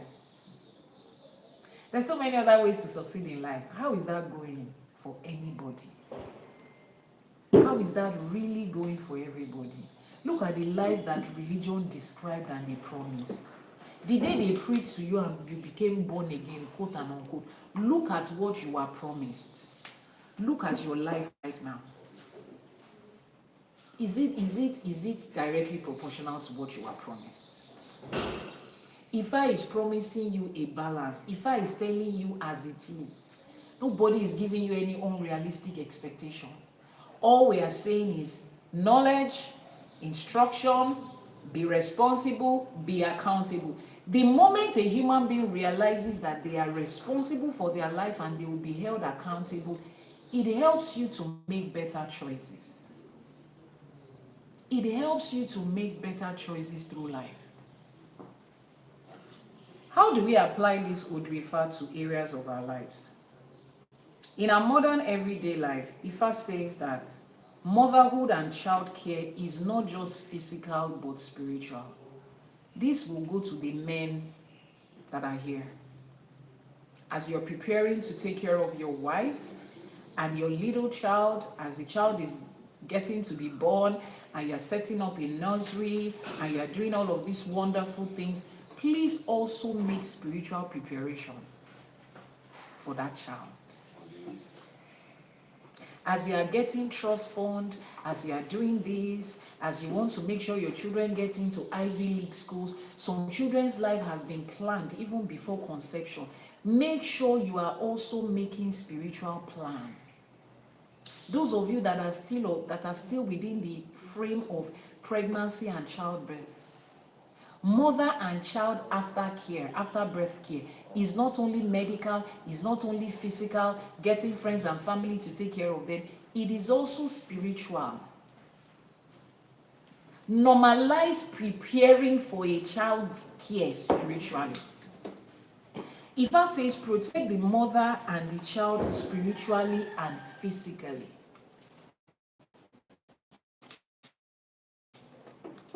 As you make sure that nobody is touching, you know, when you first have a baby and they haven't got all their full vaccination, it is not advisable that you have other people in contact with the baby aside from their direct blood relatives, right? You are protecting the baby. Their immunity is not yet at that point. Protect that child and mother too spiritually.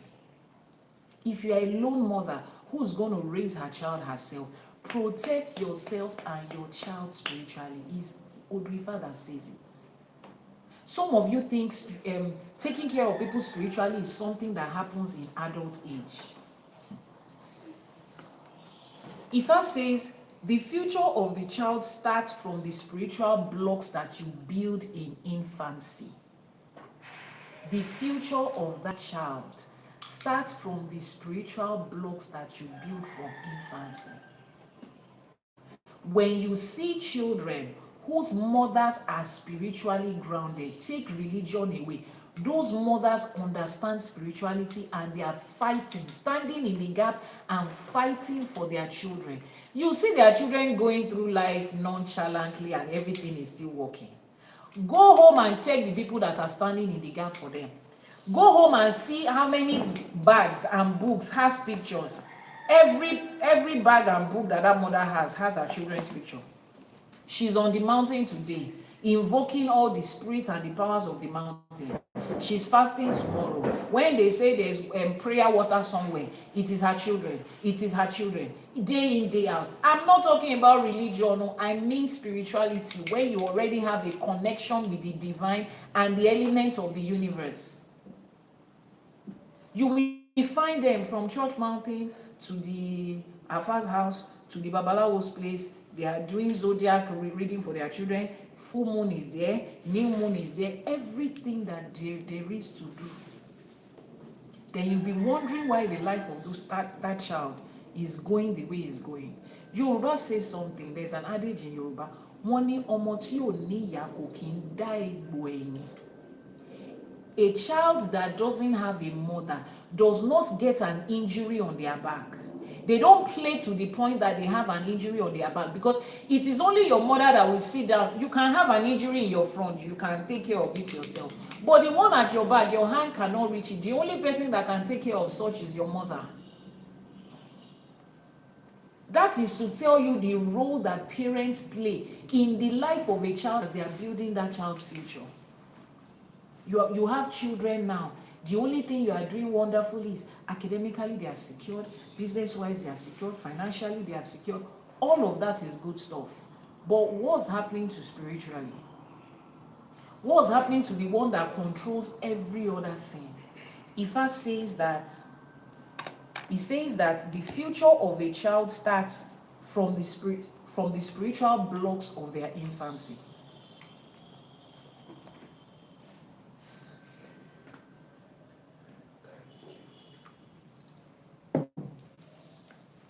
Where else can we apply this? In health and well-being. Ifa says you should prioritize early spiritual care and protection. Prioritize early spiritual care. You see how you say prevention is better than cure? It's better to get spiritual instructions that will guide you than hoping that anytime your child gets into trouble of life, you will run helter-skelter to solve it. Prevention, spiritual prevention. Find out things about that child's life, in their health, in their career, who to marry, where to go. Are they going to travel out? Are they going to stay in their home country? What business should they be engaged in? What kind of person would they marry? Will they have challenges with a certain health, a certain part of their health? Will they have challenges with raising children? Find out all of these things about your children. It helps you to prevent certain things. It helps you to prevent a lot of things. And as you are raising that child with that certain lifestyle, it becomes a part of them. Ifa says this child has a connection to water. Your child is seeing you as you are taking a shower for them. That when you put water into a bucket, if you say in the side of the world where that is being used, you pray over the water. You are manifesting in the water. You are speaking into the water. As you shower for them, they grow up seeing that. The child believes that it's norm for you to pray over water that you are going to shower with. Their greatest element connection is with water. You are already channeling that inside of them. Subconsciously, everywhere they see water, they connect by their prayers, by their manifestations, by their incantations, by whatever it is that they have been raised for. Not raising a child to wait until there is a problem. You are running to a pastor. He's the pastor that said, really? Your parents did not do that for you. Do that for the children you are raising. And that responsibility is not a female thing. Men need to normalize that spiritual responsibility is not a female thing. After the live streaming yesterday, I got a couple of messages in my DM as usual. I got one from a man who had said, he said he wants me to break down the Odù Ifá of every member of his family, his wife and his children. He has asked for the cost. He said he's working towards it. That's a man stepping up. He wants everybody in his family covered. Every one of them has done Itefa, but they don't know what to do with the Odù. They are not able to understand it and apply it to, modern day life. Immediately he heard, oh, this is something that you do. Please, can you do this for my family? Every member of his nuclear family, he's carrying them along.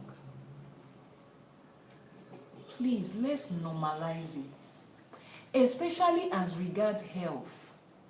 A lot of you don't know that Odù Ifá gives information about your health. Somebody says, please, I would like to ask what happens to people who uses black things. What you are trying to say is people that use black things and it's not working for them. What happens to such people? I don't understand what you mean by what happens. Can you rephrase that question so I know what exactly you're asking? Because there's so many things you have said. What happens to people who use black stuff and it doesn't work for them? They will stop using it. If it's not working for you, stop using it. There's nothing that's going to happen to you. You just stop using it and you find what works for you. If that's the question you're asking. But if that's not the question you're asking, please ask your question again because you have not typed it clearly. But yes, this person, when they say black stuff, right, they are generally referring to spiritual soaps that is black, or the herbal, the spiritual herbs that has been burnt. Because it has been burnt, it has turned black. And some people say they use it and they don't get result. This brings us back to the same thing I'm saying. Find out what works for you. There are so many, there are 1,000,001 combination of spiritual help in life. There are 1,000,001 spiritual path to go through in life. There is the one that works for you. You go ahead and find out what works for you. Which is why I always tell people this. When I first started out selling spiritual products, I used to give this example. The difference between me and your random spiritual product vendor, is the difference between a chemist, someone that is running a chemist store, a medicine store, and a doctor. If you walk into a medicine store, a chemist, a pharmacist, they ask you, what do you want? You tell them this is what you want, especially if you're in the side of the world where I come from, where prescription is not required for so many things, except for very important. Symptom persists after 3 days, consult your doctor and use it. And it might work and it might not work. Then when you come back and say, I've used this thing for 7 days, it's not working, they will say, maybe you should go and see a doctor. That is a random spiritual product vendor. But when you come to a practicing spiritualist, we do what a doctor will do. We run checks and tests, find out what your medical history is, find out about your life. Then we'll be able to say this. There are so many medications for common headache. There are some that you cannot use based off of your medical history, because you are using certain medications. These other medications will interact with this. They will find an alternative for you. They need to know what's going on with you first. That's how a spiritualist work. The person retyped their question. He said, I have used black soap in the past, and my mother said using black soap doesn't work for us.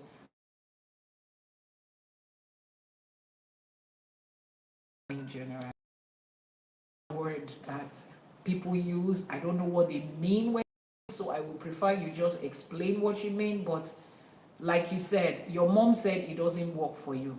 Okay, I'm not even bothered about what your mom said. I'm bothered about what your experience is. When you used it, did it work for you? I assume no. Now, there are so many different types of spiritual soaps. And that thing you called Babalawo things, there are 1,000,001 of it. In the spiritual recipe book that I have, making spiritual soap for money, take for instance, for financial boost, financial aid, you can have 2,000 different recipes and the result is supposed to be the same. Now, why do we have almost 2,000 recipes if the results will be the same? Because the ingredients of those recipes, the ingredient listed in each of the recipe, Some work for some people, some will not work for some people. There are some ingredients that is a taboo to some other people's destiny. You will buy those spiritual products and use them, and instead of it working for you, it's going to make your situation worse. It's not the babalawo that is fake most of the time. It's not the product that is fake most of the time. Some of the ingredients does not align with your destiny in this life you are living at the moment. And it doesn't matter how powerful the person that sold it to you is. It's not going to work for you. It brings us back to the same thing I'm saying. Everybody needs to know themselves. Before you go on any journey to say, I want to buy black soap, I want to do this one, I want to do that one. First of all, go and find out what works for you. Find out your Odù.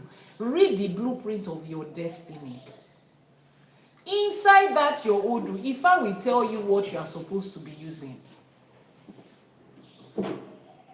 I've done Itefa and Ìṣẹ̀fà for clients that Ifá will say, kí eléyìí má máa gba nǹkan lò, kó má máa lo nǹkan bí ọṣẹ, kó má máa lo àkóso Ifá jù, ẹ jẹ́ kó jókòó ti ètùtù àtẹ̀bọ̀. It will be clearly said, this one should not put their hope in using soap, using spiritual product. Let them sit with making ebo and ètùtù, sacrifice and appeasement. In fact, if I will spell out the type of sacrifice, stay with it. Just be making ebo to your ori consistently. And you will be doing it. And people will not find spiritual soap in your house. And they will be wondering, how are you doing? You have found what works for you and you are staying with it. I have clients, their own is ètùtù to àwọn ìyá mi, ètùtù to àwọn àgbàlagbà. Just continue to do it. Life will become a walkover for you. And for some people, if I will say the àkóso Ifá that goes with their Odù, they should make sure they never run out of it. Find out what works for you. That's what your parents were supposed to do for you as a child. If you missed it as a child, find a way to do it for yourself as an adult. That is one of my primary responsibilities as an Iyanifa, to do Itefa and Ìṣẹ̀ṣe for people to find out their Odù. That Odù Ifá, when you now break it down, because there is one thing I need to point out. People think that it is the process that goes into Itefa that makes a difference. There is a spiritual process in it. There is ebo, there is ètùtù. You will do this, you will do that, they will cleanse this, they will do this for you. So many things that you will do is there. But you know what is most important is your Odù that they give you. That Odù that they give you is packed with 1,000,001 things. During the time you are being given, Babalawo will recite different essays, tell you different things here and there. A very few. They will tell you your Ewa, your taboos. It is now for you to go home and now break that thing down. It's like a box of gifts that they give you, and it's wrapped. And they tell you inside that gift there are toiletries there are fashion items there are electronics there. It's called toiletries. Toiletries is not just one thing. What is called fashion item? Fashion item is not just one thing. What is called electronics? Electronics is not just one thing. So all that box of things that you have inside, you will now sit down yourself and you will open that box and look at everything that is in it one by one. You start to identify. Oh, there's a television, you hang it where the TV is. Oh, there's a refrigerator, you put that one where it's supposed to be. Oh my God, there is a car, you park it in the garage. Wow, there are clothes, you put them where they're supposed to be. You begin to unpack everything that there is there. That's the same thing with your Odù. So some of you have received your Odù, yes, but you have not unpacked what is there. You just received the Odù. You still Yoruba speaking people here. What do you mean there are no Yoruba speaking people here?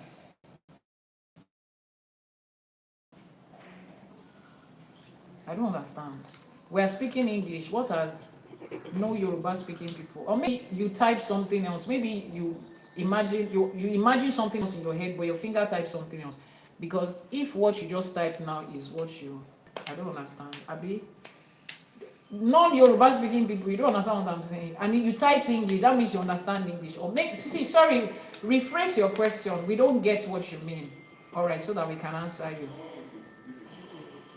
YouTube, Alaba Adejumo, thank you so much for that gift on YouTube. Adupe Eshe, Ifá ma bùsí fún yín, Ajé á bùsí fún yín láṣẹ Èdùmàrè. Ma, do I have to go Ìṣẹ̀fà to find out my Odù before Itefa?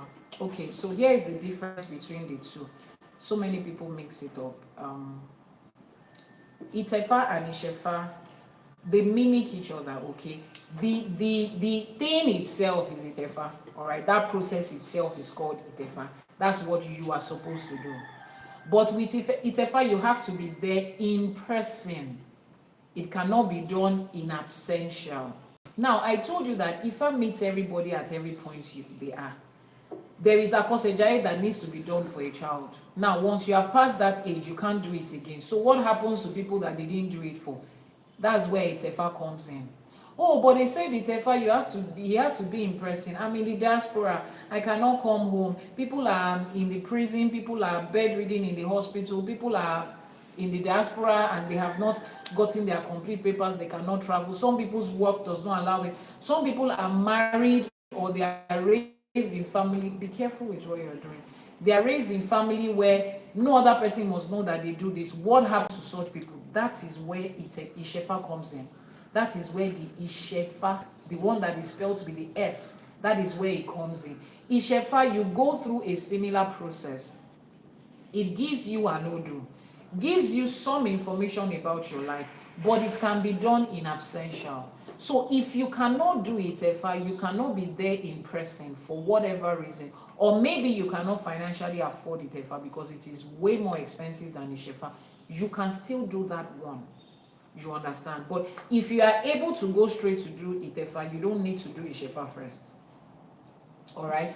Then there's another thing I started hearing lately. People come into my DM saying, Iyanifa, please, Afe Shefa Ola. Please, I want to do Shefa Ola, so that I can have money. The people that are giving you this information, they should be breaking it down to you, because you will not be coming to my own DM with confusion. Shefa Ola, it is a whole different thing that came out of an Odù Ifá. It's a whole different thing. It is just a description. Odù tó ti jáde is just a description. Ifá Ọlà làwa ń ṣe, Alájé là ń ṣe, Ifá Olówó là ń ṣe. It's just a description that this Ifá that we are doing, it will prosper us financially, it will prosper us, monetarily. Ifá will give us monetary benefits. It doesn't have anything to do with they are going to give you something in your house that will just be calling money here and there. Please stop it. Stop it already. The person that said it to you should break it down and explain. That's why I said it's not only enough to get on the live streaming and be reciting Odù Ifá, or to create a video and just be reciting Odù Ifá. How do people use that in 2026? How do they use it at this time of their life? How do they apply it to their everyday life? You don't say anything. People pick ancient Yoruba words that they don't even understand. How much Yoruba do these people understand? Let alone understanding that ancient Yoruba word. They just pick it out of context and they start throwing it around. You can't have any Odù with Ìṣẹ̀fà. You see another thing. Please, if you're in this if you're on this live streaming, Sumaya, are you here? Mrs. O Forever, are you here? Sumaya, thank you very much. You are here. Sumaya, please, are you able to talk at this time? I want to bring you up. Are you able to talk at this time? Are you where you can talk? I need you to say something. Okay, thank you. Please hold on. I need you to come up because I want you to answer that question. Okay. Hi, Sumaya, Àbọyè, Àbọṣíṣẹ, how are you? Very simple question. Have you done Ìṣẹ̀fà? Yes, I have. Who did your Ìṣẹ̀fà for you? You. Okay. Well, did I give you an Odù for your Ìṣẹ̀fà? Yes, an Odù came out for my Ìṣẹ̀fà. When I broke down that Odù for Ìṣẹ̀fà, was I able to give you information about yourself that you never told me? 100%. And it cost me 5 hours of tears in my bathtub. So your Odù of your Ishefa gave you so much information about yourself. You gave me 1,000 times information about myself. And for the record, we've never met. Okay. And it is Ishefa that you did. We haven't even gone on a call for even more than 5 minutes. So yes, you spelled my entire life out. Okay. All my doubts. Thank you so much. Everything that I have ever questioned, you gave it to me by Ishefa. Thank you so much. All right. Please, you can mute, all right? Now, this person says even only consultation can tell her many things. Now, this is exactly what you need to understand. What you mean by only consultation, you are referring to Idafa, the regular consultation. Even Idafa will tell you things. Now, Sumaya, have you ever done Idafa before? You can unmute yourself. Have you ever done a simple Idafa before? Sumaya, have you? I think no, Okay. I didn't do one. Okay, I just went straight for my Ishefa. Okay, all right. Yes. Let me bring up somebody that has done Idafa before. I don't know who else is here that is in a place that they can talk, that they've done Idafa before. Which, you see, when I say these things, when I say that there is a difference between having information and being able to understand the information that you have.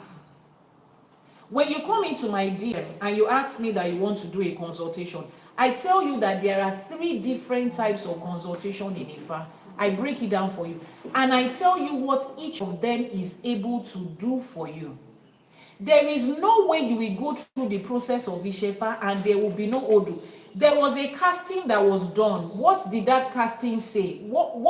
How can you come to Ifa to make a divination and there will be no Odù? Because I need you to understand, when you do Ishefa, what exactly do you think you are doing? Some people think that the only thing that comes out with Ishefa is just to have a bowl and your Ikin inside it. What are you going to do with a bowl and your Ikin if there is no Odù? You need to understand these things, which is also the reason that people say women are not supposed to do Itefa. If you understand the meaning of Itefa, then you will be able to answer the question, should women do it or not? Itefa is the only process and divination in Ifa that gives you an entire blueprint of your life. So when you tell me women are not supposed to do it, the question I ask you is, how is a woman, a female that is existing on this planet, supposed to know their purpose and their blueprints in life? Then they look at me and they are done.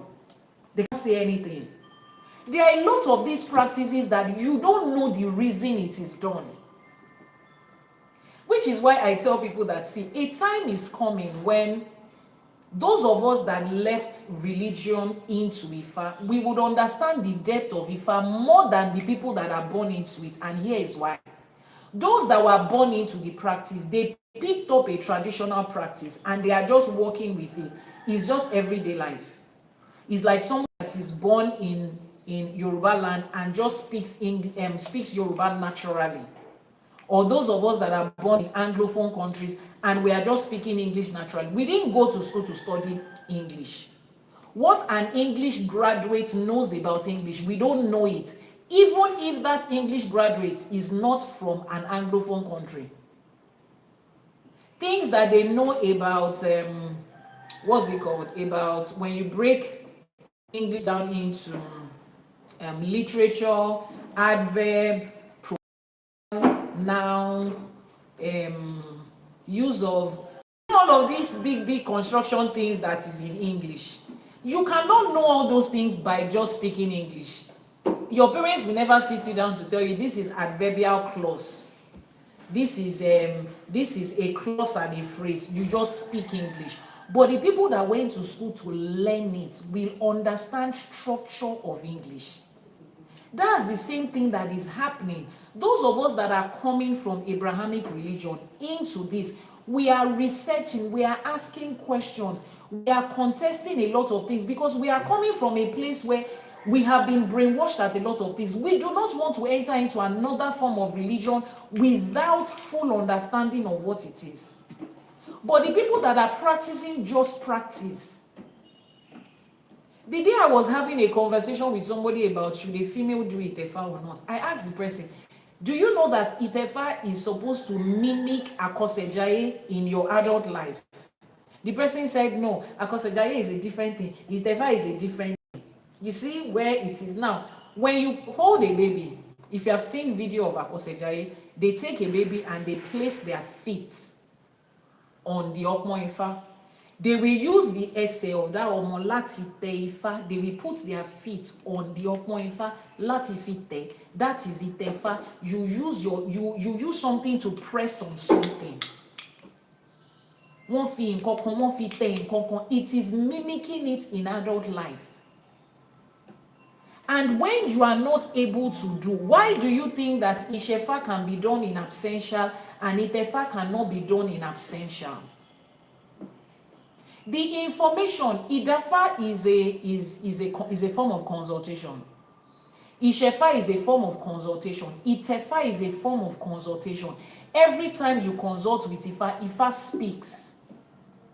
So just like you are having consultation in medical science, if I take a microscope or a magnifying glass to look at something, there is a limit to what I can see, but I will see something. I'm answering the part of the person's question that says, even an only consultation will tell you certain things. Yes, it will. Looking through the lens of a magnifying glass will show you something. Looking through a microscope will show you something. Looking through an X-ray will show you something. But when you do an MRI scan, it shows you something that all of those ones cannot show you. So when you make consultation with Idafa, it definitely tells you something. But when you are doing your Ishefa Diodu, that comes out, tells you something that is way more than what Idafa will tell you. Idafa can only give you information per time. Òun ló ṣe ń sọ pé bẹ́ẹ̀ ni ṣe rí ọ̀la lè má rí bẹ́ẹ̀ ló mú babaláwo dá Ifá ọ̀rọ̀ ọ̀run. The way today is, tomorrow might not be like that. That is why a babalawo does his divination every 5 days, every Yoruba calendar week. You have to repeat that Idafa to understand what is happening per time, because the information is limited per time.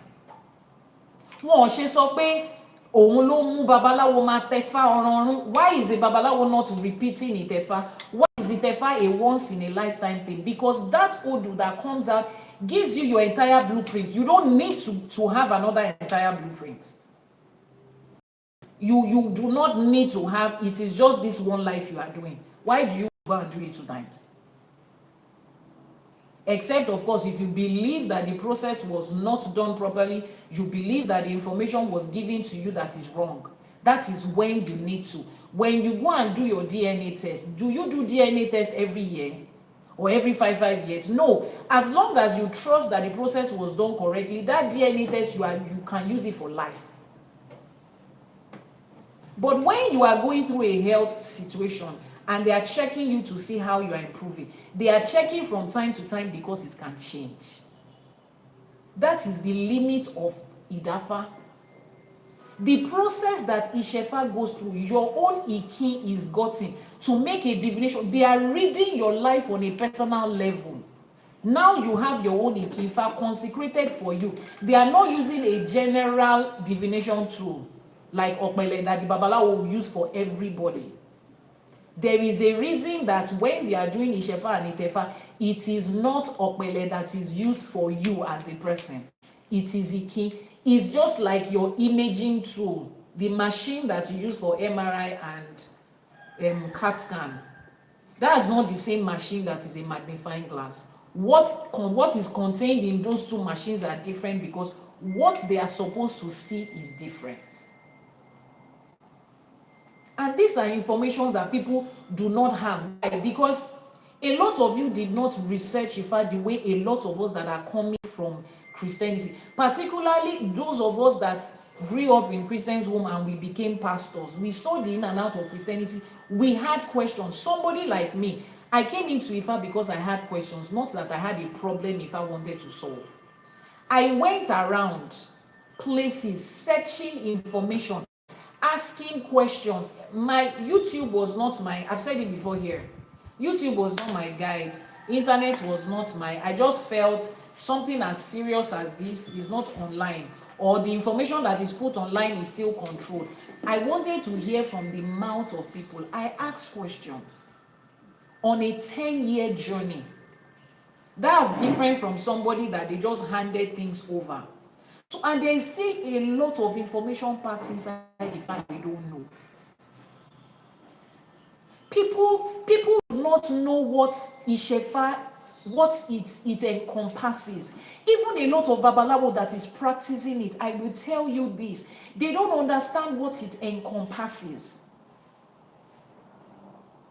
There's a video I have on my page where I was teaching children about Ifa, secondary school kids. They had their school uniform on. On that day, the kids were there, babas were there, everybody was there, and the children were asking about, I want to know my career. How do I know the career that will be good for me?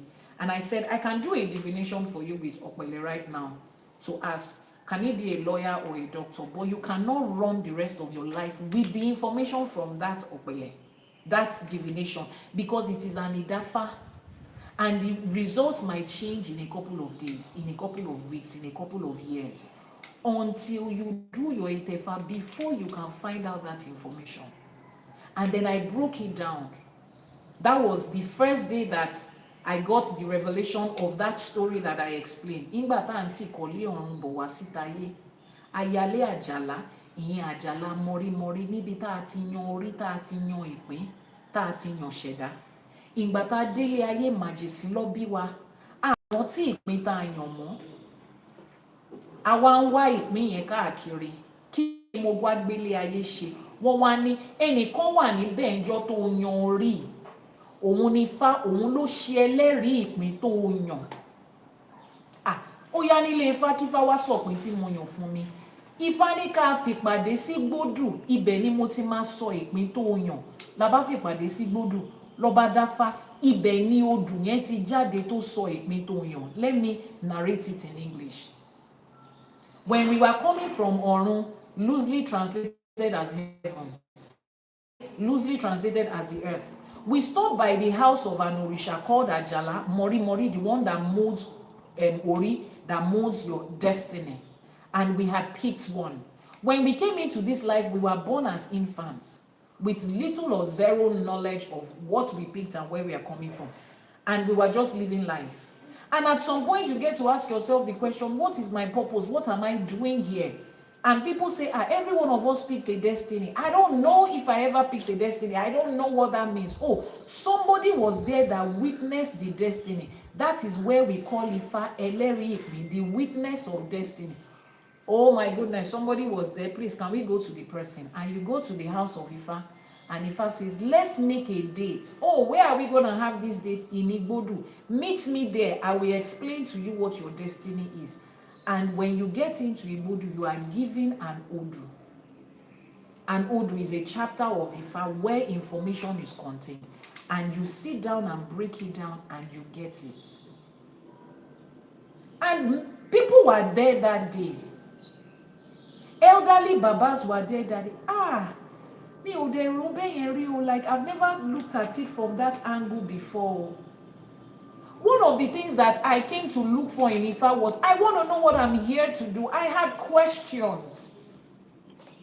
And step by step, we go to this point. So you see, this is a challenge I'm putting before people. And because I run a college, I run an institution that is basically to give you knowledge, I do not stop researching. I do not stop asking questions.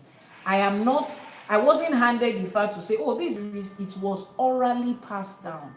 And for anything that is orally passed down, somebody will give a version, another person will give a version. As when human beings speak, there is, information is tilted here and there. So you want to go to everybody that heard it orally to find out what's the version of this one, what's the version of this one, what's the version of this one. As Ifa devotees, particularly practicing Ifa priest and priestess, Don't stop learning and researching. There are a lot of things about Ifa that you don't know. There are some communities that their own people received something, like when their father told them, narrated Ifa, they caught on a particular thing and they stayed on that particular thing. Some other community caught up on something, but we are all catching up on different parts of Ifa because it wasn't transferred in text. It was spoken, preserved in words. A lot of questions has popped up. Let me see if there is anyone that we have time to answer before we round off, because we're already gotten to the end of our rounding off. Let's see. Let's see. Let's see. Somebody is asking me who is my Olu. Yeah, the same person. Let me round off to the end. Now, you see, when people ask me that question, for real, I wish I could mention the name of my Oluwo, but my Oluwo is somebody that doesn't, he's not a social media person, and he just doesn't. But some of you who had been following me, was it last year or 2 years ago?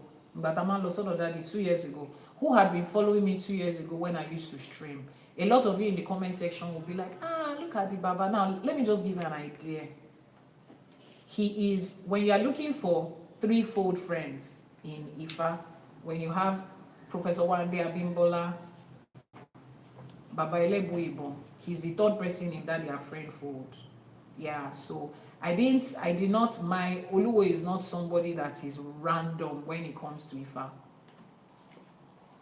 And before I chose that person to be the one to do my Itefa, one of my staff members that went with me is here. As I was going through the journey of Ifa, everywhere I get to, I will say no. I decline and I say no. But the first day I met that bar in person, face to face, after our conversation, I just knew that this is the place. Interesting how he found me. You know, most of these older generation people, the only social media platform they use is Facebook, right? Somebody had taken my video from TikTok or Instagram, I don't know which one at the time, and had taken it to Facebook where I was explaining certain things, posted it on those their groups. And he saw it and he followed the contact and he sent me a message. I'm trying to explain to you that imagine that Professor Wande Abimbola or Baba Ifayemi Elebuibon picks your contact and sends you a message. That was it.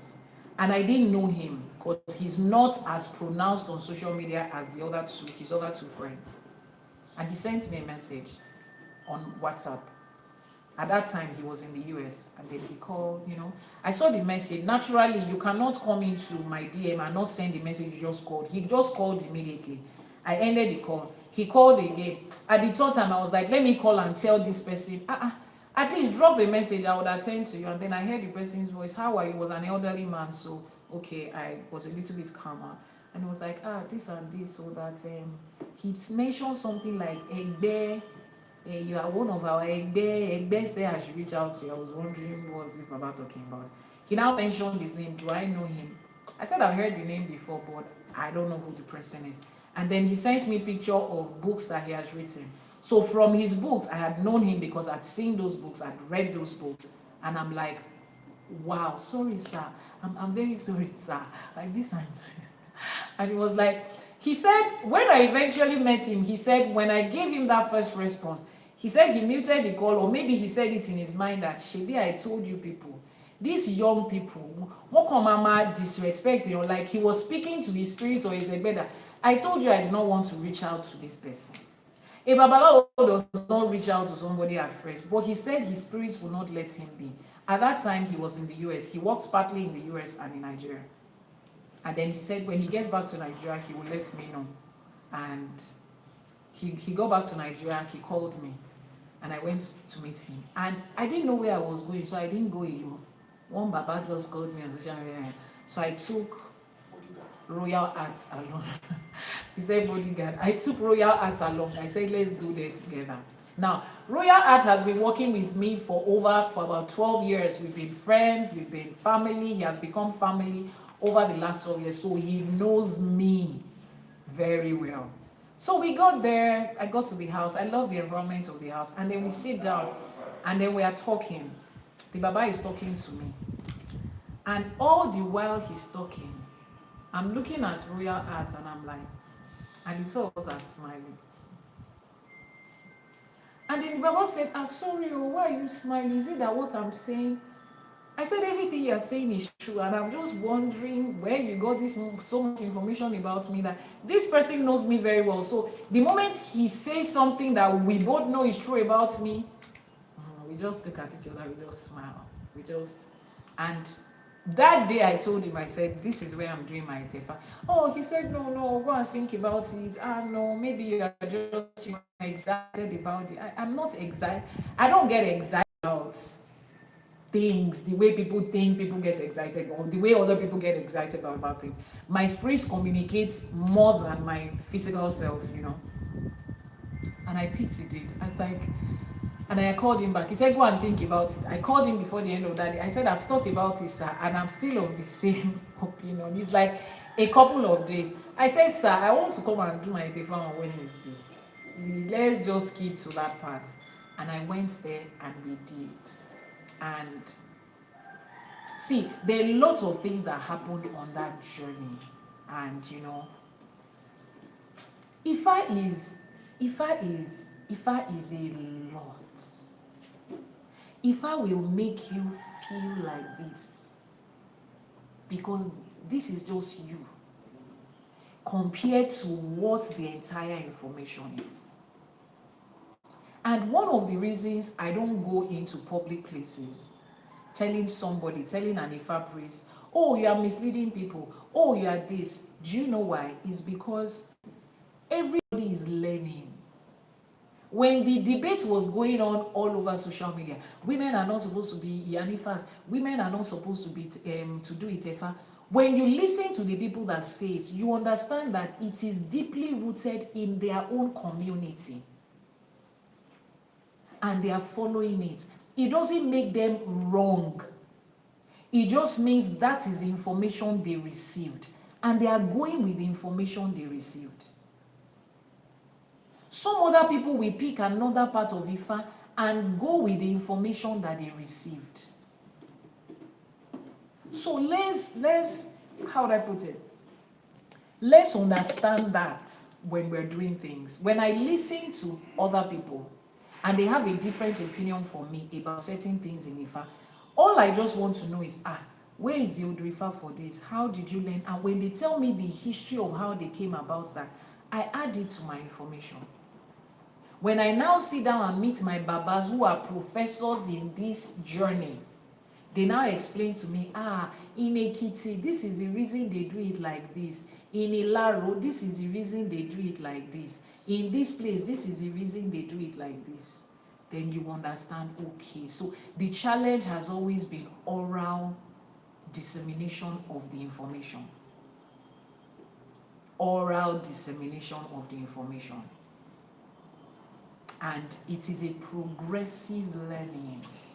We are all asking questions, which is why you will find out that when I record my live streaming, I always like to mention dates. If you notice that randomly, I say the year, in 2026, so that even if somebody is listening to this 50 years later and listens to another one of my recording in that 50 years later, but she said this. No, at this time, I'm giving you the information that we have at this time, and we are growing. Those of you that knew me when I started this journey, there are a lot of things I'm telling you now that I didn't tell you 10 years ago because I didn't know it 12 years ago. There are some that I knew in a certain way, but now I have a better understanding of it. Somebody said Yoruba has different accents and different pronunciation of word that means the same thing. So you see these things, it's okay, but as Ifa practitioners, I beg you, the last thing we should be doing right now is trying to attack fellow practitioners. You're not doing it right. You're not doing it. Awo does not do that.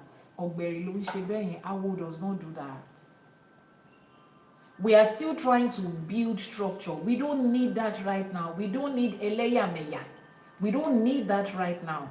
If I'm on the page of a practicing Ifa priest that is speaking and I disagree with what they do, I go to their DM and I ask, you mentioned this thing, but when I learned Ifa, I didn't understand it like that.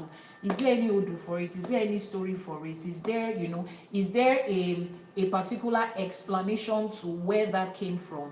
Oh, you learnt your own in Badon. I learnt my own Ifa in Ekiti. Okay, this is how even when I went to do my Itefa, Baba explained certain things to me. He said, he is from Ekiti.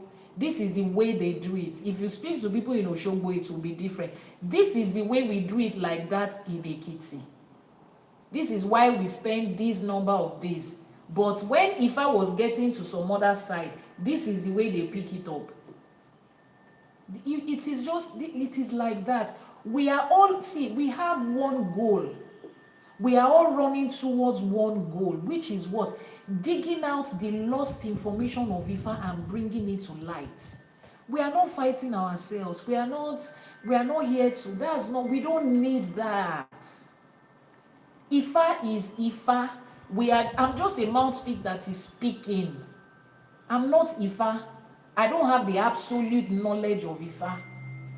Nobody does, which is why in the community of Awo is always a group of people together. There is Babalawo here, there's another Babalawo here. Different Babalawos come together. This one has the knowledge of this. You will hear them say, Babalawo Ebawa ki Odù. Okay. When he says it, the other one says, no, that's not how it is. Ibite mi ti ko, boshin ko wa niyen. Where I learnt my own, that's the way they say it. Oh, and people sit down together and look at, okay, it's just a conversation. Nobody is looking at the other person and saying, no, Awo does not do that. Ajoko and Bonsilo Joju money. If you hear something you have not heard before, sit down and research it. Lagbajaba is on Kobai by Lane. This and this and this and this. So please, let's especially as Awo, let's not get into that rat race. That's one of the major things that cause confusion in religion.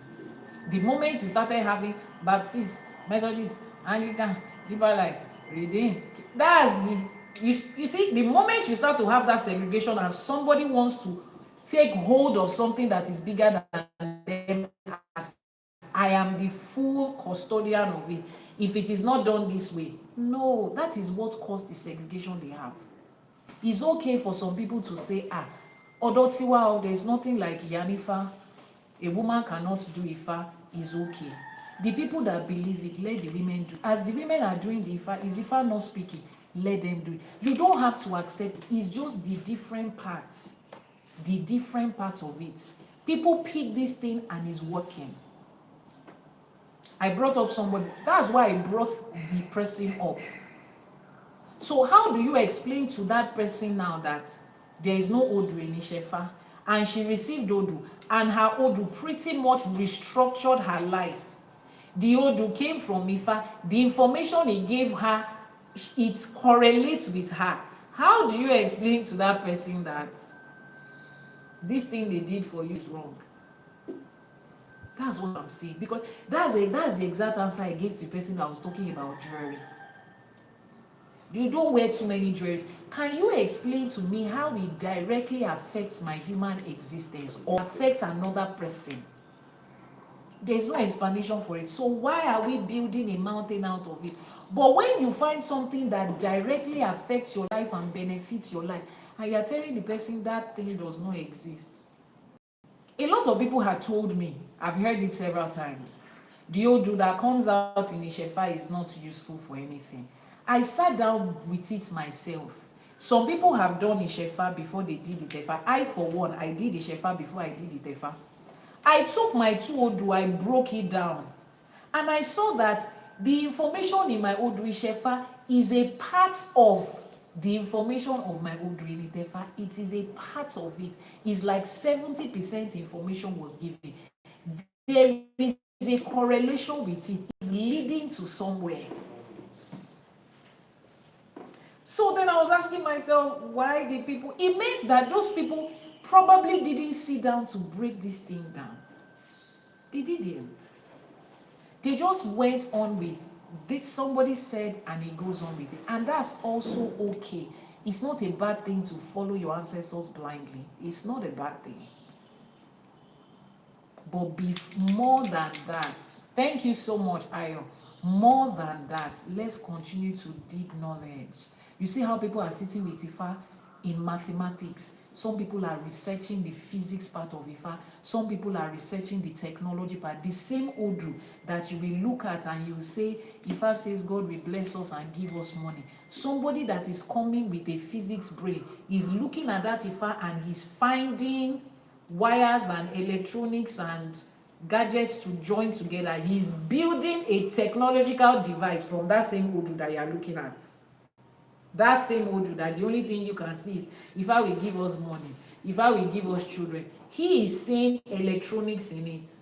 Somebody that is coming with the mind of finance is building financial knowledge from that same Odù that you are looking at. Another person that is a medical practitioner is seeing, oh wow, this is the reason this thing should not be this. You will see it inside. The same Odù Ifá. So don't think that the limit of what you have is the limit of the world. And that's why I always say, at the time of recording this video, those of you that follow me know that I say it a lot of times. So that you will know that this is information coming to you at a certain time. 6 years down the line, the knowledge I will have will be way more than this. And we will be growing up and up in it. Somebody said, the day I stopped eating my taboos, I saw changes. Another person is saying, how did you know? If you come for your Itefa, during the process of your Itefa, your Odù will tell you what your taboos are. Whether it's food, whether it's with clothing, whatever it is, it will tell you what your taboos are. And the moment you stop engaging in it, you will find out that it makes your life better. Let me take this last question. Antonia from YouTube says, is it right for a Babalawo to put this Ikin in his own hands in Igbodu and not in the hands of the Ikin? So like I said, these practices vary. It depends on where the person learns it and what they are practicing there. I was surprised to find that one of my clients had gone to his own village to do his Itefa, and they told him to be doing the divination by himself. You know how you take your Ikin, whatever it is that is left, in their own side, that village, they said that's how they do their own Itefa. It is your hands that you are going to use to take out the Ikin, to give the Odù that birthed you. You are the one that will do it yourself, or any. But in other parts of Yoruba land, it's not practiced like that. The Babalawo is the one that will do it. So it explains the same thing I've been saying. All of these variance in practices comes from what we have, what our fathers handed over to us, and it became the tradition of that people. The tradition of the people that are there. If it has worked for them for time immemorial, it will continue to work for them. The reason they are stuck with it is because it is working. Except there is expressly an Odù Ifá that says, Odù Ifá yẹn sọ pé inú ọwọ́ babaláwo la máa kó sí. If you don't find an Ifá that expressly states that, you cannot easily tell somebody that this is what it is and this is what, because we are all talking from the place of what was handed over to us orally, emphasis on orally, by our ancestors. Isafa Blessing says, wow, there is vast information out there and it looks like we haven't even scratched the surface. Trust me, we haven't though. We haven't. And on this journey, don't discard any information. Put it there, check it, research it, find out Odù that backs it up. Most importantly, find out if that information aligns with you as a person. We have come to the end of our live streaming today. Thank you so much for participating. Thank you for asking questions. When you ask questions like this and we get to answer, It helps us to put out information that people really need, because people like you are also asking the same questions you are asking. Trust me, you are not the only one that is asking that question. So you help us to put out information that people need, because I'm not in your mind. I cannot know the information that people need, the things that people are searching for, what they are thinking in their mind. But when you come on live streaming like this to ask questions, it helps us. Ashe for today is a daily live streaming. It airs every morning, 6 a.m. Nigerian time. Every morning. The person asking when is the next live streaming. Every morning, 6 a.m. Nigerian time. So check what that would be on your time zone. Those of you on the GMT, that is Ghana and UK, it's 5 a.m. As of today, those of you on the Eastern time, it is 1 a.m. So it's every weekday, Mondays to Fridays, 6 a.m. Nigerian time. Then on Sunday, we have our Sunday live streaming, which is 12 noon on Sunday. But weekdays is Monday to Friday. Weekdays is Mondays to Fridays. Someone says, if we chase the wakbele like we chase the information, then our community will grow immensely. Exactly. As you are getting that information, if you live it in your everyday life, you have to live it. You have to use that information, which is why what I teach here is how to be able to appropriate Ifa in your everyday life. How to be able to put it to use in your, how do you apply it to this day and age, and you are able to live it. That is what we do on Ashe for today every morning. Until tomorrow when I will come your way again, let's round up by making our Iwure. Iwure is how we make prayers in Ifa and Ìṣẹ̀ṣe.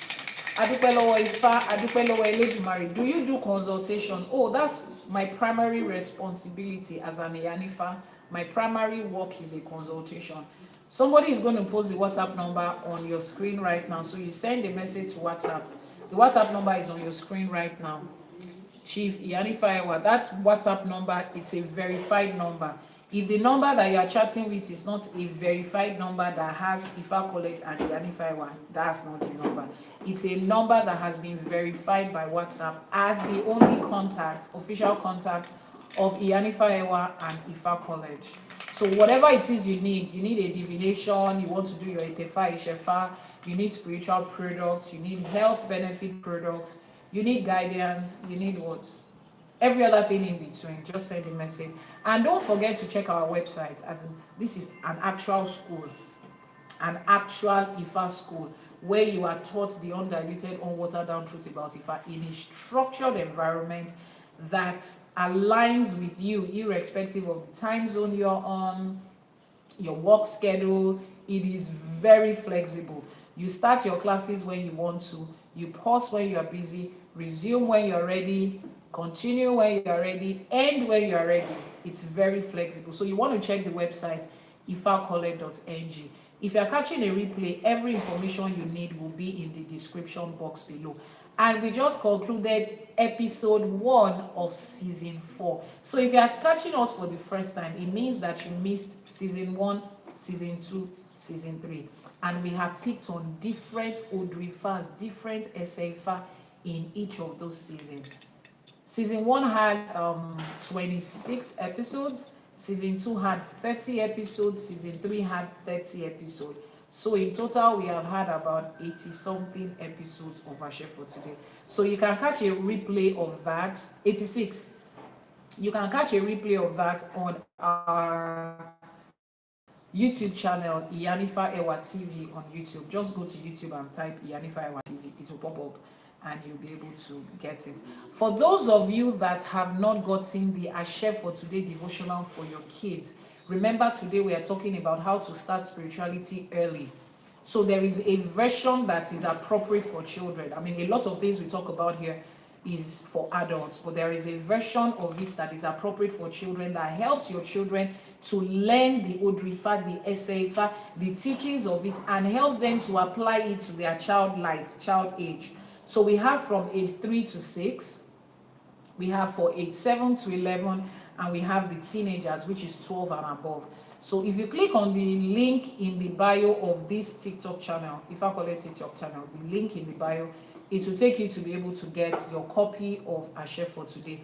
Or you just head over to the website straight, ifacollege.ng. When you get to the website, the top right corner, you will see the menu button. Click on the menu bar will drop down. The first thing on the menu is Ashe for Today for Kids. You will find it there, and you get the one that applies to your children's age. Helps your children to learn about Ifa, the Ifa.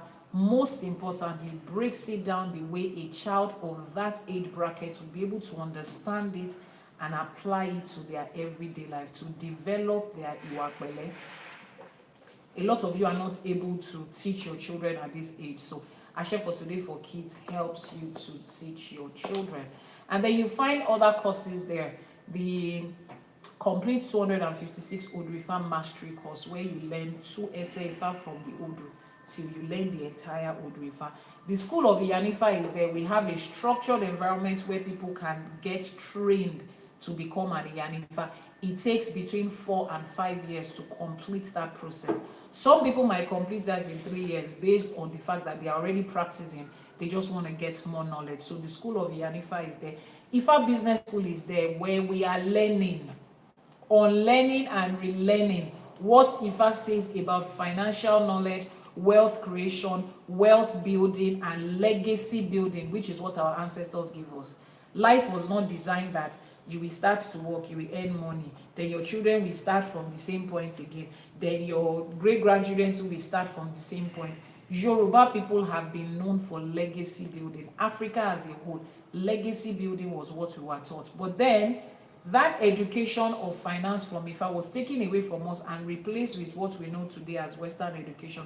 Western education is just designed for you to go to school, get a job, work and retire, and your children will go through the same process. There is nothing legacy in Western education or the part of education that it brought to us. So we are going back to find out what does Ifa say about that part of our life in the Ifa Business School. You can also pick up 1 or 2 of the books that has been written. The Women in Ifa and ÌṢÄШE journal. Women in Ifa and ÌШÄШE. Women are the marginalized group in Ifa and ÌШÄШE practice.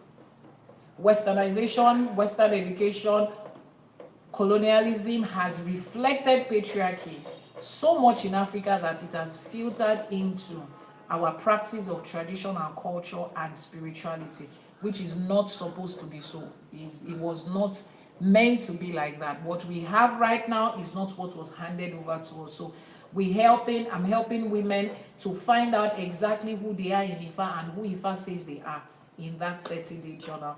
Then Ifa studies for children, Ifa studies for kids, it's gonna be up this summer. So starting June, you will be able to enroll your children in Ifa studies for kids. Start getting ready for that. Tell your children to get ready. Go to the website and pre-register your children to be part of Ifa studies during summer. They will get to learn a lot of things, a lot of activities, a lot of fun things that makes Ifa and իշẹ̀ṣe fun to them. So by the time they start interacting with the world, nobody is able to put in religious jargons into the head of your children. They already have solid foundation and information in Ifa and իշẹ̀ṣe. In the absence of any other question, in case you do, just send a message to the WhatsApp number that is pinned on your screen right now. Yes. Let's make our ìwúre. Akọ́dá ayé àṣèbá o. Ìbáṣẹ. Àṣèbá tí wáyé ọjọ́. Ìbáṣẹ. Elédùmarè ọba lánàá, ọba lénìí, ọba títí ayérayé àṣèbá àníkíbà wa ṣẹ o. Ìbáṣẹ. Elédùmarè ọba kábíyèsí. Elédùmarè ọba tí ń fọba jẹ. Elédùmarè ọba tí ẹ̀rù jẹ̀jẹ̀ tí ń mí gbó kìjikìji. Adániwáyé, ọba àjíkí, ọba àjígẹ̀, ọba mẹ̀dá, ọba wẹ̀dá, ọba ṣẹ̀dá, àṣèbà àníkíbà wa ṣẹ o. Ìbáṣẹ. Òrò ọmọ níṣẹ́ fàyà tí àṣèbà ọba tó lọ kọrin kése. Ọba lánàá, ọba lénìí, ọba títí ayérayé, àṣèbà àníkíbà wa ṣẹ o. Ìbáṣẹ. Àjàkùnmálé olúwo òdi ọ̀run àjúbà àníkíbà wa ṣẹ o. Ìbáṣẹ. Olúbíkin ọ̀sán ìbíkin àjúbà. Mo ṣèbà olúwo mi, mo ṣèbà àwọn ìyá nífà mi, mo ṣèbà àwọn tó kọ́ wa nífà, mo ṣèbà àwọn tó ní ká máa ṣe, mo ṣèbà àwọn tó lànà, mo ṣèbà àwọn tó dá wa lóṣù, àwọn tó là wá lórí, àwọn tó ní ká máa ṣàwo. àṣèbà aníkíbà wa ṣe ọ àṣèbà wa láṣekù àwọn tó ṣàwò kù sẹ́yìn fún wa àwọn tó fi ẹ̀mí àti ara wọn tí wọ́n fi gbé Ifá sílẹ̀ tó ní káwa náà máa ṣe àṣèbà aníkíbà wa ṣe ọ. ẹ̀yin ìyá mi ọ̀pàkẹ́ àlàkẹ́ ẹ̀yin alágbogbo idẹ ẹ̀yin ìyá mi arógbaṣọ má balẹ̀ arógbaṣọ má bùtán ẹ̀yin olókìkí òru ẹ̀yin apanimáyọ̀dà ẹ̀yin atẹ̀dọ̀jòrò ẹ̀yin ìyá mi òṣòro mọ̀nìgà ẹ̀yin ẹlẹ́yẹ ẹ̀yin tẹ́lẹ̀dùmarè gbélé ayé lé lọ́wọ́ abiyamọ ayé abiyamọ ọ̀run abiyamọ ọlọ́jà gbọ̀rọ̀gbọ̀rọ̀ tí ò jẹ́ kọ́mọ ó ṣubú àṣèbà aníkíbà wa ṣe ọ. Ajíbọ́lá mi ò gbódò ọ̀rà mo ṣèbà ẹdán mo ṣèbà onílé mo ṣèbà ìyá mi àbẹ̀ní mo ṣèbà gbogbo ọmọ onílé tere lútòṣùgbó ni mo ṣèbà látòkè lókè láì dápá kan sí mo ní kíbà mi ṣe ọ. olúwo mi àṣà pé ọlà lábẹ́nú àṣà sí ògbé màálù mi tìwótìwó àṣèbà aníkíbà wa ṣe ọ. olórí mẹ́rẹ̀ẹ̀rin àgbálá ayé níbi tẹ́ ẹ ti ń gbọ́hùn mi mo ṣèbà orí yín mo ṣèbà ẹlẹ́dàá yín mo ṣèbà gbogbo orí lọ́kùnrin lóbìnrin lọ́mọdé lágbà aníkíbà wa ṣe ọ. gbogbo lọ́ba níjòyè la ṣèbà fún gbogbo àwọn kábíyèsí aláyélúwà tó jókòó sórí ìtẹ́ àwọn bàbá wọn tó ń darí ìlú àní kábíyèsí àní kí adé ó pẹ́ lórí yín o àní kí bàtà pẹ́ lẹ́sẹ̀ kí ìtẹ̀lẹ̀ pẹ́ lọ́wọ́ káṣẹ́ pẹ́ lẹ́nu kí ìlú máa tó yín tú àṣèbà àní kí bà wá ṣe ọ. àwọn babaláwo Iyanifa bàbá lóríṣà ìyá lóríṣà oníṣègùn àpẹ̀tẹ̀bí àwọn bàbá ẹgbẹ́ ìyá ẹgbẹ́ àwọn eléré àwọn eléwé ọmọ gbogbo wa jákèjádò ilẹ̀ káàárọ̀ òjìrè níbi tá a ti ń ṣiṣẹ́ ẹrúmọlẹ̀ mo ṣèbà mo ní kíbà mi ṣe ọ. gbogbo àwọn òrìṣà tá à ń ṣọ̀sẹ̀ fún lẹ́ni la ṣèbà fún àṣèbà ẹgbẹ́ ayé ẹgbẹ́ ọ̀run àṣemúṣòmúṣò ẹgbẹ́ o àṣẹ ẹgbẹ́ ayé àti ìkà bọ̀rọ̀ kíní ayé bọ̀rọ̀ kíní ọ̀run àṣèbà aníkíbà wa ṣe ọ. ìyá àti bàbá tó ṣọlọ́kọ̀ tó wà wá sáyé àṣèbà wọn àwọn tó wà pẹ̀lú wa àtàwọn tó ti rebi àgbáre àṣèbà aníkíbà wa ṣe ọ. àṣeyé ìpa Ifá àṣeyé ìpa Ekin àṣeyé ìpa Odù àṣe Ifá orí mi rèé Ifá olókun asọ̀rọ̀ dayọ̀ Ifá ẹlẹ́rìí ìpín ẹ̀fà torí ẹni tí ò sunwọ̀n ṣe àṣèbà aníkíbà wa ṣe ọ.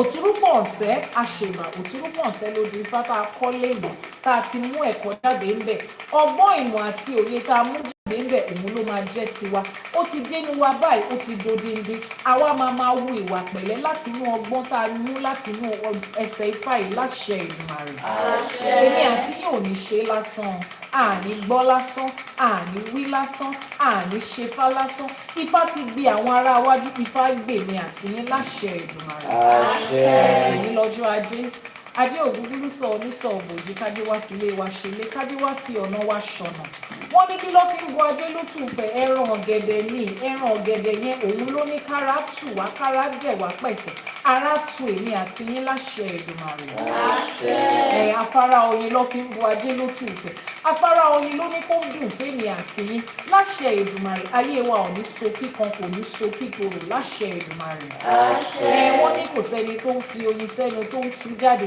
ọmọ aráyé ò ní tú yín jáde wọn ò ní tú ọ̀rọ̀ wa jáde láṣẹ Èdùmàrè iyọ̀ ló wá ní kìnìún àti yín máa láyọ̀ iyọ̀ ló ní kọ́mọ aráyé máa fẹnu iyọ̀ wí tiwa pé kọ́ máa fẹnu àtẹ́ wí tiwa láṣẹ Èdùmàrè wọ́n ní kí la fi ń bu ajé lótú ìfẹ́ àádùn ló ní kí gbogbo ọ̀rọ̀ tó jẹ́ tiwa tọkọ ní o táyà ní tọmọ ní tẹbí ní tará ní tọ̀rẹ́ ní kó máa dùn láṣẹ Èdùmàrè àádùn ló ní kémi àti yín má rí ọ̀rọ̀ ìbànújẹ́ kankan nínú ilé wa láṣẹ Èdùmàrè kí ló fi ń bu ajé lótú ìfẹ́ omi ni wọ́n ní tútù là ń rọbẹ wọ́n ní tútù là ń rọ bàbà wọ́n ní àti ìgbà òjò àti ìgbà ẹ̀rùn ilé alákàn kì í gbẹ láṣẹ Èdùmàrè ilé wa ò ní gbẹ fówó ilé wa ò ní gbẹ fọ́lá kò ní gbẹ fọ́là kò ní gbẹ fún nǹkan ìdùnnú ìgbéga àti àìkú tí ń ṣe baálé ọ̀rọ̀ láṣẹ Èdùmàrè àní gbóná òdì àní tútù òdì àìsàn kéré ni o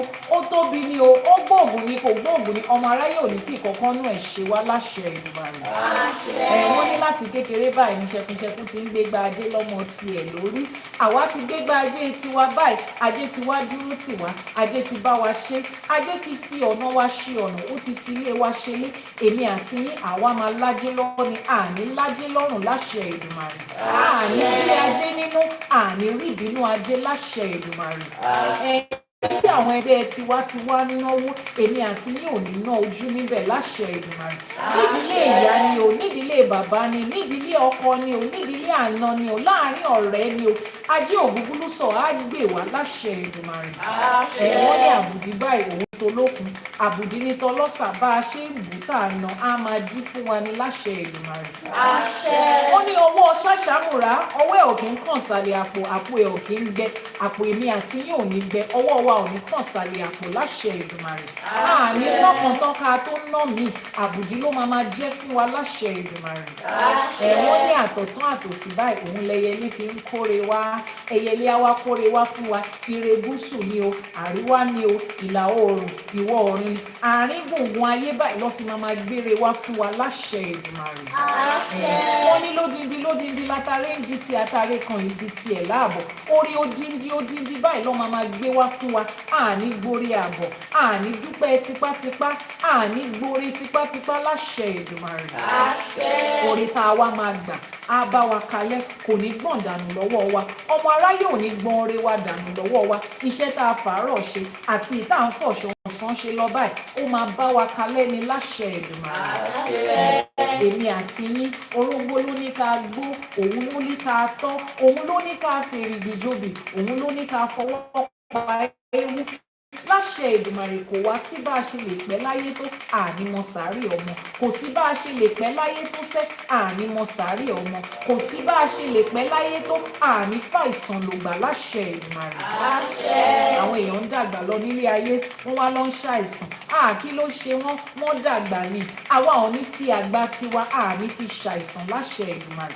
Kò sí bá a ṣe lè pẹ́ láyé tó wọn ò ní fi wá dààmú àwọn ọmọ wa, wọn ò ní fáwọn ọmọ wa dààmú wa láṣẹ Èdùmàrè. Gbogbo alábíamọ tó wà níbí mo ṣèwúre fún yín pé ẹrù tálábíamọ yìí tú wọn ò ní gbé wá ká yín mọ́lé, ẹrù tálábíamọ yìí tú wọn ò ní gbé wá ká wa mọ́lé láṣẹ Èdùmàrè. Lójú ẹ̀mí wa àwọn ọmọ tá à ń ṣe làálàá kòókò ń yọ̀ọ́dọ̀ lé wọn lórí, lójú ẹ̀mí wa wọ́n á dirun, wọ́n á digba, wọ́n á ṣoríire mọ́ tilẹ̀, afẹ́fẹ́ wọn máa fẹ́ kárí ayé, gbogbo eré tó ń ṣe máa ràn kárí ayé ni láṣẹ Èdùmàrè. Wọ́n ní ire lójú owó máa ń rí, ojú owó ò kì í rí ibi, àtẹ̀lé àti ní ire lójú wa máa rí, kò síbi tá a lọ, kò síbi tá a yà sí, ire lójú wa máa rí láṣẹ Èdùmàrè. Wọ́n ní kọ́mọ aráyé máa yọ́nú sí wa torí ìjọ tó rí bá fojú kan ọ̀run báyìí ìjọ yẹn ló yọ. Ìṣọkùnrin ni ìṣobìnrin ni ọmọdé ni àgbà ni, dúdú ni o funfun ni o, lẹ́bọ lóògùn ni, amọ́niṣe ni, aṣenitán bá ni dárò ni, afàìmọ́niṣe ni, oṣóolé ni, àjẹlé ni, lórígun mẹ́rẹ̀ẹ̀rin àgbáláyé yìí níbi gbogbo tó máa wà kán máa yọ́nú sí mi àti yín láṣẹ Èdùmàrè. Ẹ̀yọ́nú Elédùmarè, ẹ̀yọ́nú àwọn ènìyàn òun ni ká máa rí láṣẹ Èdùmàrè. Wọ́n tiẹ̀ wá láwọn kan wà níbì kan, wọ́n ní wọ́n máa lúbọ sínú òkùnkùn, wọ́n á máa tafà sínú ìmọ́lẹ̀. Ẹnikẹ́ni tó bá jókòó sínú òkùnkùn tó fi òkùnkùn bora tó ń ta ọfà sínú ìmọ́lẹ̀ ayé wa, ògúnlákayé ọ̀ṣì ìmọ́lẹ̀, olómi nílé fẹ̀jẹ̀wẹ̀, ọ̀làṣọ nílé fi mọ̀kímọ̀ bora, á fi ẹ̀jẹ̀ àwọn onítàn á fi pa títì láró láṣẹ Èdùmàrè. Èṣù láàlú á wá ṣe wọ́n, èṣù á tì wọ́n gbọ̀ngbọ̀ngbọ̀ngbọ̀n, á tì wọ́n lu Ògún, Ògún á fi ẹ̀jẹ̀ wọn wẹ̀ láṣẹ Èdùmàrè. Àní gbogbo àwọn tó jókòó sínú òkùnkùn tó ń ta ọfà sínú ìmọ́lẹ̀, Ọ̀ṣun Ṣẹ̀ǹgẹ̀ṣẹ̀ olóòyò ayò ládékojú ẹbọra tí ń gbé ní omi á pọnmi dà sínú wọn láṣẹ Èdùmàrè. Wọ́n máa ríjà Ṣàngó, wọ́n á ríjà iná, wọ́n á ríjà Ọya láṣẹ Èdùmàrè. Wọ́n ní láàárín ìpèrègún òun ni màrìwò tí ń ṣẹ̀ṣọ́ ròde, láàárín àwọn ọ̀tá lílẹ̀ tí máa ṣoríire mọ́ tilẹ̀ láṣẹ Èdùmàrè.